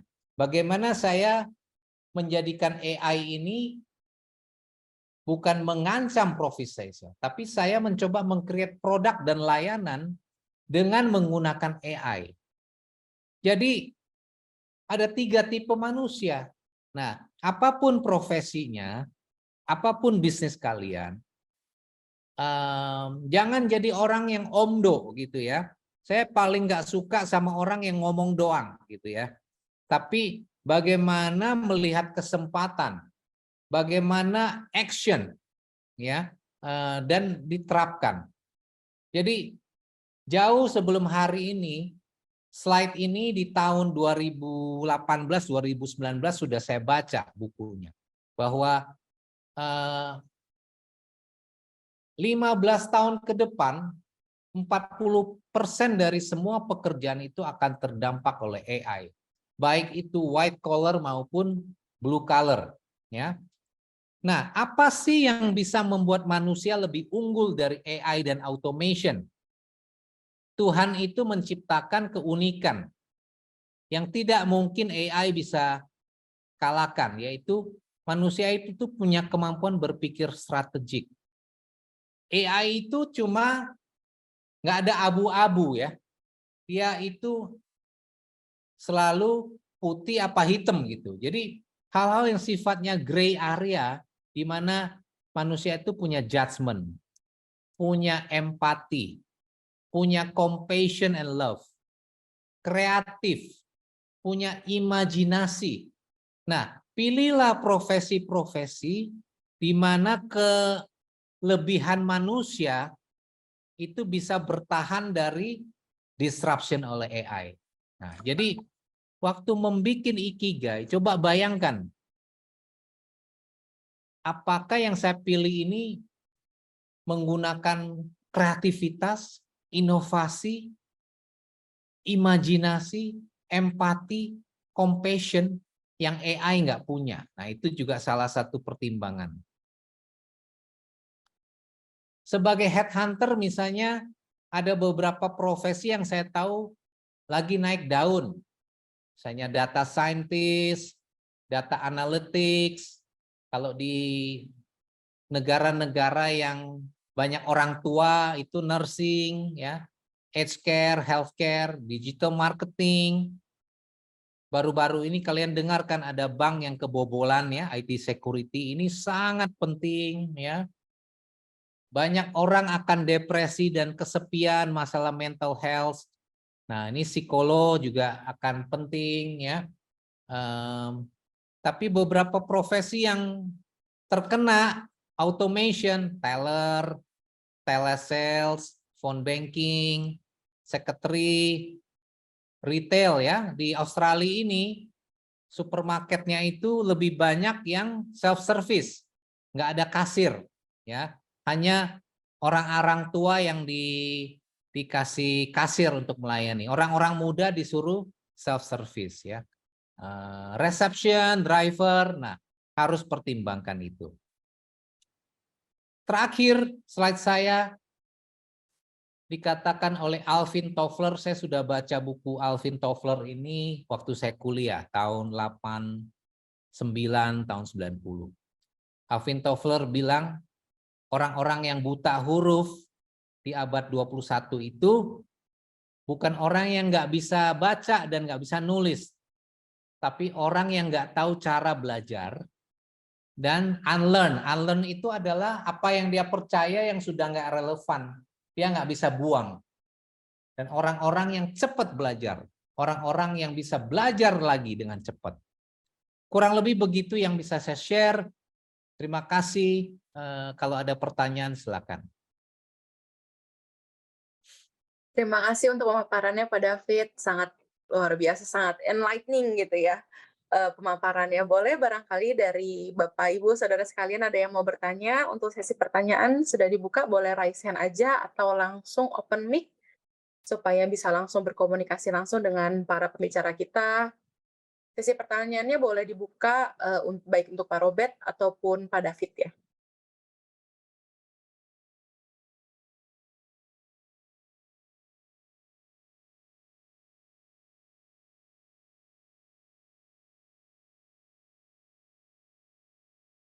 Oke, ini ada yang bertanya melalui kolom chat langsung ke saya nih Pak. Untuk Pak David nih, mau bertanya tentang Ikigai. Jadi, bagaimana kalau ternyata, apakah Ikigai itu bisa bergeser gitu Pak? Jadi, kalau misalnya tadinya, oh saya senangnya ini gitu, ternyata begitu ikut tes Ikigai disaraninnya ini, ternyata 10-15 tahun ke depan kesenangan saya berubah gitu. Apakah Ikigai-nya jadi bisa berubah gitu Pak?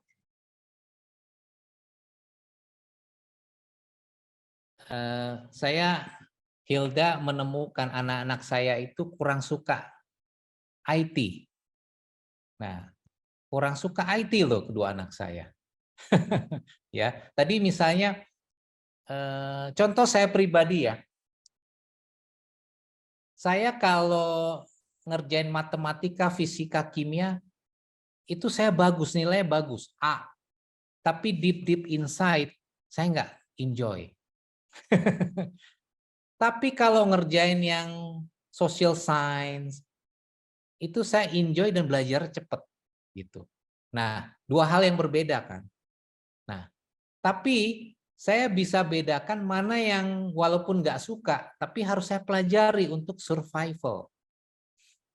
Untuk survival atau paling nggak beradaptasi dengan zaman gitu ya. Nah, saya bilang sama anak saya, walaupun kamu nggak suka hal-hal yang berbau komputer teknologi, kamu itu hidup di zaman yang dibanding zamannya Dedi, semua hal tuh sangat besar pengaruh teknologi. Jadi paling tidak tuh apapun bisnis atau profesi kamu tuh harus tahu cara memanfaatkan teknologi di pekerjaan kamu dan di bisnis kamu. Gitu. Walaupun kamu nggak suka, tapi paling nggak itu kan tool ya, toolnya kamu, gitu loh. Jangan sampai karena nggak suka, terus kamu nggak tahu cara memanfaatkan teknologi di bisnis kamu misalnya. Nah, jadi ikigai bisa berubah nggak? Bisa gitu. Contoh, teman-teman yang misalnya bergumul di training. Kalau orang zaman dulu training kan asal lu pinter ngomong, tuh jadi trainer gitu kan. Nah, orang zaman training sekarang, kan sekarang ada learning management system. Jadi mengajar training itu bisa dibuat bisa dibuka di sini ya, di smartphone, di laptop. Lalu materi trainingnya itu dibikin jadi pendek-pendek, bisa dibikin dalam bentuk video, animasi, ya kan? Kalau orang training dulu asal bisa bikin PowerPoint udah bisa jadi trainer. Nah, tapi orang-orang training zaman sekarang dan ke depan harus bisa bikin materi trainingnya mungkin ke video, animasi, bisa berbentuk gambar. Jadi generasi milenial dan Gen Z itu adalah generasi yang video dan picture, bukan teks. Jadi kalau nggak adaptasi, nggak menyesuaikan, ya nggak relevan gitu. Nah itu contohnya. Oke, terima kasih Pak David. Semoga menjawab pertanyaan dari peserta yang message saya ya. Ada lagi barangkali yang mau bertanya, boleh langsung raise hand aja atau open mic.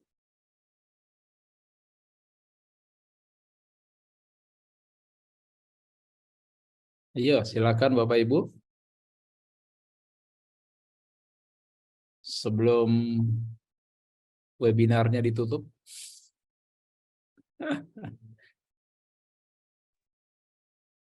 Halo, Silakan. mungkin mau bertanya aja sih. Tadi kan ada penjelasan dari dua instrumen ya, berarti Holland dan Ikigai. Mungkin gimana caranya kita mengoptimalkan dua instrumen ini? Karena mungkin saya pernah pakai Ikigai dan pernah pakai Holland, tapi agak bertentangan gitu. Kalau misalnya nanti saya tes lagi itu misalnya agak bertentangan atau ada yang nyerempet-nyerempet doang gitu. Gimana caranya biar tahu kayak, oh ini lo mappingnya yang bagus gitu. Iya, saya jawab nanti Bang Robert juga silakan ya. Tapi boleh Hari nyalain videonya biar saya lebih bisa mengenal Hari. Waduh, lagi kurang siap tuh kamera kayak. Oke. Ya, Hari gini. Tadi Holland bilang salah satunya dan saya bilang saya ini orangnya konvensional. Saya ini terstruktur, berhati-hati, organize, dan saya juga orangnya enterprising. Jadi saya ini leader, ya. Tapi karena usia saya 54, saya ini waktu berinteraksi sama yang generasi milenial atau Gen Z, saya ini sering dikomplain Hari. Saya dibilang leader yang kaku, yang kurang supel, karena beda generasi kan ya, beda generasi. Dan itu bisa membuat saya gagal loh sebagai leader. Dan saya tidak mudah loh Hari merubah diri saya ini. Nah, bahkan gaya ini saya bawa ke dunia pelayanan, di mana dunia pelayanan itu ada culture yang berbeda dengan misalnya dunia kerja gitu ya. Misalnya dunia kerja itu lu dibayar, lu bayar orang nggak perform, lu boleh punish gitu ya, lu boleh tegur. Waktu saya pakai gaya ini ke pelayanan, wah orangnya berontak tuh. Gitu ya. Jadi artinya apa, Hari? Gaya saya yang seperti dikatakan Holland, saya terapkan di dunia leadership bisnis. Sama saya terapkan di dunia pelayanan yang orang tidak digaji, ibaratnya udah syukur gue mau melayani bersama-sama kamu, bisa nggak efektif. Nah, di situ saya harus bisa merubah gaya saya. Saya harus merubah gaya saya sehingga lebih bisa diterima dan sehingga mereka bisa saya sentuh hatinya gitu. Kira-kira begitu, Hari.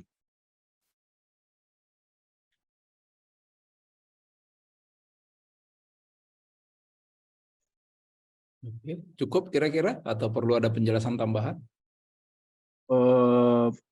Mungkin boleh kayak ada instrumen lain nggak yang dipakai untuk menjembatani ini gitu, perbedaan ini? Atau ini sesuatu yang ya adaptasi kan, mungkin kita beruntung ada di lingkungan yang bisa kita beradaptasi gitu. Tapi kalau misalnya ada lingkungan yang hostile, misalnya kita tinggal di daerah apa namanya, di situasi yang puka gitu kan tadi, very unpredictable gitu. Terutama kita ada di leadership di atas kan, makin tinggi digoyang gitu ya istilahnya, makin tinggi makin gampang digoyang. Ada nggak misalnya instrumen yang untuk menjembatani ini gitu? Atau mungkin sharing bagaimana bisa berubah itu tadi gitu. Jadi mungkin lebih ke situ sih. Oke, saya jawab itu ya. Satu, instrumen sifatnya itu sebenarnya untuk mengidentifikasi, mengenali kita, gitu ya. Kemudian kalau tadi Holland itu dia mengungkapkan tentang ciri kepribadian yang sifatnya potensial. Kemudian juga yang secara asumsi dikatakan cocoknya kalau dia bekerja di lingkungan yang sama tipenya, begitu ya.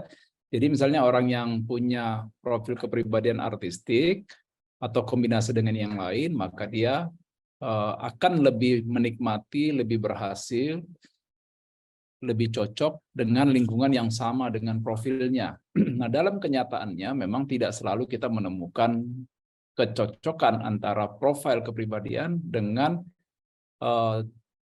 karakteristik dari lingkungan yang sama dengan profil itu. Nah, dihubungkan dengan Ikigai. Ikigai itu kan luas sekali ya. Dan sebenarnya tujuan dari Ikigai adalah mengkombinasikan beberapa hal, termasuk misalnya hal di dalam diri seseorang yang kalau dia dalam bahasanya Ikigai, dia menyebutkannya tentang misalnya passion gitu ya. Jadi ini sudah internal dan eksternal juga diperhatikan. Jadi misalnya kebutuhan di luar, kemudian juga berapa orang bisa bayar sebagai reward atas kemampuan kita, begitu ya. Jadi memang jauh lebih komprehensif Ikigai. Kalau ada ketidakcocokan, maka perlu juga kita melihat memang instrumen yang lain. Kalau saya sih mengusulkan ya, ini memang berlaku pada individu yang sudah relatif mantap ininya, ciri-ciri karakteristiknya tadi ya, dengan 7 factors tadi itu. Kita lihat apa yang kita perlukan lagi ya. Jadi 7 hal itu, 7 area pengembangan diri itu juga perlu dilihat sebagai upaya menjembatani kesesuaian antara profil kepribadian dengan panggilan atau tujuan hidup tadi itu ya. Jadi kalau saya sih biasanya bisa juga menggunakan yang lebih komprehensif, yang assessment-nya lebih menyeluruh ya. Saya biasanya menggunakan shape assessment ya. Nah, shape assessment itu dasarnya adalah juga meneliti tentang spirituality, kepribadian, abilities, personality, dan life experiences. Itu juga bisa digunakan untuk bisa melihat secara keseluruhan. Agak berbeda dengan Ikigai, karena Ikigai itu kan sebenarnya lebih kepada sesuatu yang sifatnya filosofis dari apa yang diterapkan oleh komunitas di Jepang dan kemudian menjadi semacam falsafah hidup untuk hidup yang menyenangkan dan bahagia, kira-kira begitulah ya. Kalau yang saya sebutkan shape assessment tadi itu beda lagi, tujuannya adalah untuk hidup sesuai dengan rancangan Tuhan bagi dirinya. Maka kalau dia hidup sesuai dengan rancangan itu, maka dia bukan hanya bahagia, tetapi dia juga akan menikmati sukacita, begitu ya. Itu agak berbeda. Kalau Holland tadi itu dia hanya fokus kepada person dan environment compatibility, gitu ya. Oke, jadi, nah kalau misalnya ditemukan kesenjangan kayak begitu, itu sebabnya kita perlu berkonsultasi dengan ahli ya menjelaskannya. Jadi tidak kemudian bingung sendiri. Ya, itulah gunanya kita menyediakan juga layanan konseling ya. Yang kalau di Cisai kita menyediakan juga konsultasi kayak begitu ya. Assessment itu hanya langkah awal, konfirmasi dari ahli atau dari orang-orang terdekat itu perlu dilakukan sebelum kita membuat perencanaan pengembangan diri. Kira-kira begitu ya? Ya. Saya Saya kembalikan ke tambahkan, Bang Robert. Ya, silakan. Jadi apa yang selain disampaikan Bang Robert ini Ikigai plus ya Hari ya. Bahkan waktu sesudah kita punya Ikigai, misalnya kita mau pilih kita kerja di industri apa. Misalnya Hari kerja di industri mining, itu kalau Hari nggak mau ke remote area, itu udah nggak cocok. Gitu kan. Ya, itu dari segi praktis waktu rekrut ya. Gitu kan. Ya, Hari misalnya suka retail, tapi Sabtu Minggu nggak mau meluangkan waktu ke toko ngecek, itu udah nggak cocok, gitu kan? Karena retail itu Sabtu Minggu jualannya paling kenceng, jadi kamu harus cek, gitu ya. Nah, terus beberapa profesi Hari misalnya sales, misalnya. Kamu tahu kalau kamu kerja jadi sales manager, kalau industri itu atau bos kamu itu suruh kamu, kan beberapa pekerjaan sales itu kadang suruh mengentertain orang kan. Kalau di beberapa perusahaan yang mereka menghalalkan bahwa mengentertain klien itu harus kamu bawa ke tempat pijit, berbuat hal-hal yang nggak benar di mata Tuhan, ya kamu jangan jadi sales manager di perusahaan itu. Nanti rusak rumah tanggamu gitu kan. Nah, itu hal-hal praktis yang harus kamu tahu. Pilihan profesi itu punya dampak terhadap gaya hidup kamu dan keluarga kamu. Gitu. Nah, jadi itu ikigai dan plusnya gitu. Harus tanya sama orangnya. Misalnya kamu bekerja jadi dosen, kamu bekerja jadi peneliti, kamu bekerja jadi, itu kan gaya hidupnya beda dan di setiap budaya perusahaan itu beda. Misalnya kamu kerja di multinasional Amerika. Di perusahaan multinasional Amerika, orang ambisius itu dinilai positif. Ambisi itu positif.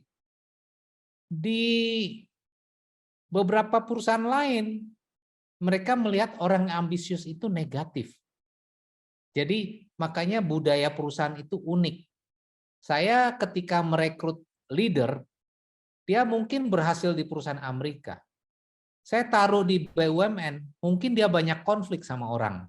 Nah itu, jadi harus juga memahami yang namanya cultural fit. Kamu cocok nggak culture-nya sama profesi itu dan perusahaan itu, gitu. Hari. Itu aja.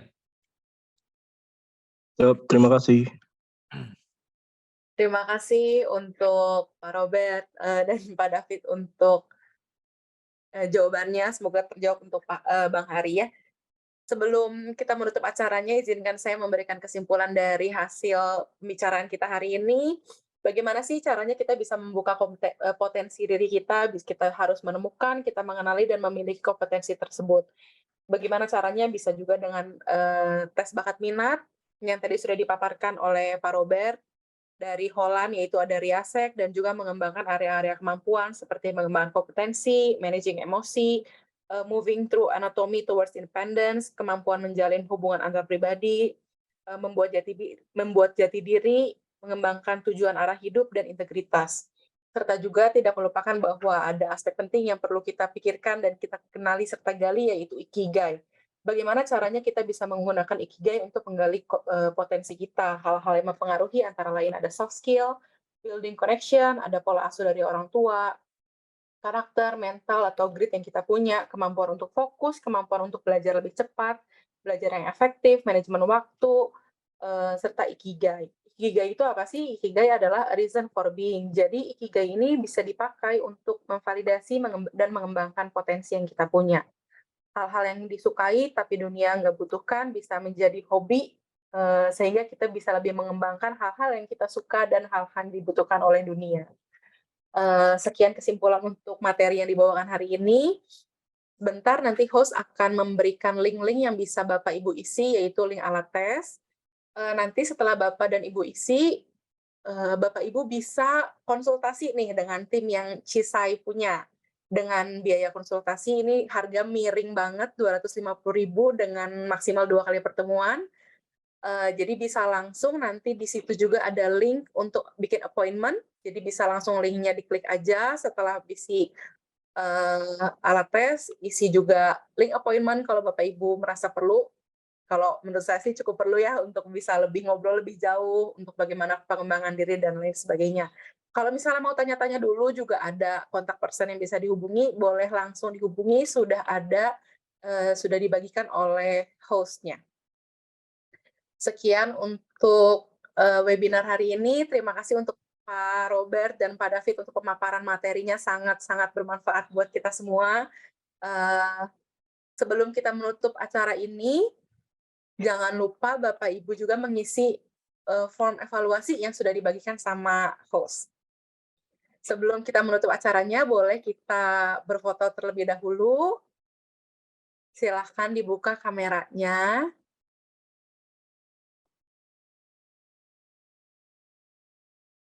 Nanti untuk Glenn, tolong bantu foto.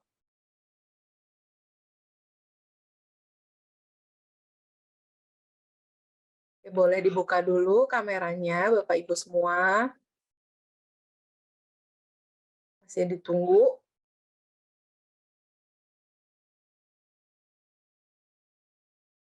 Oke, boleh ya. Oke, yang lain mungkin masih ada beberapa yang belum bisa buka kamera, nggak apa-apa. Kita foto dulu. Untuk Glenn, bisa bantu untuk foto, Glenn? Oke, saya bantu ya. Oke, Silakan buka, Bapak Ibu. Cuman berapa detik? Oke. Kita foto ya Bapak Ibu ya. Silakan buka kameranya. Dalam hitungan dari 3, 1, 2, 3. Oke. Terima kasih Pak Beri, Bu Anita, Bu Yora. Terima kasih semua sudah boleh meninggalkan live room Zoom. Jangan lupa untuk link-nya di-save supaya bisa dites minat dan ikigainya. Jangan lupa bergabung dengan grup WA supaya nanti Bapak Ibu akan mendapatkan informasi untuk yang berikutnya ya. Webinar kita semuanya gratis. Makanya perlu topik yang sesuai dengan kebutuhan, silakan isi linknya sehingga tidak percuma ikutnya ya.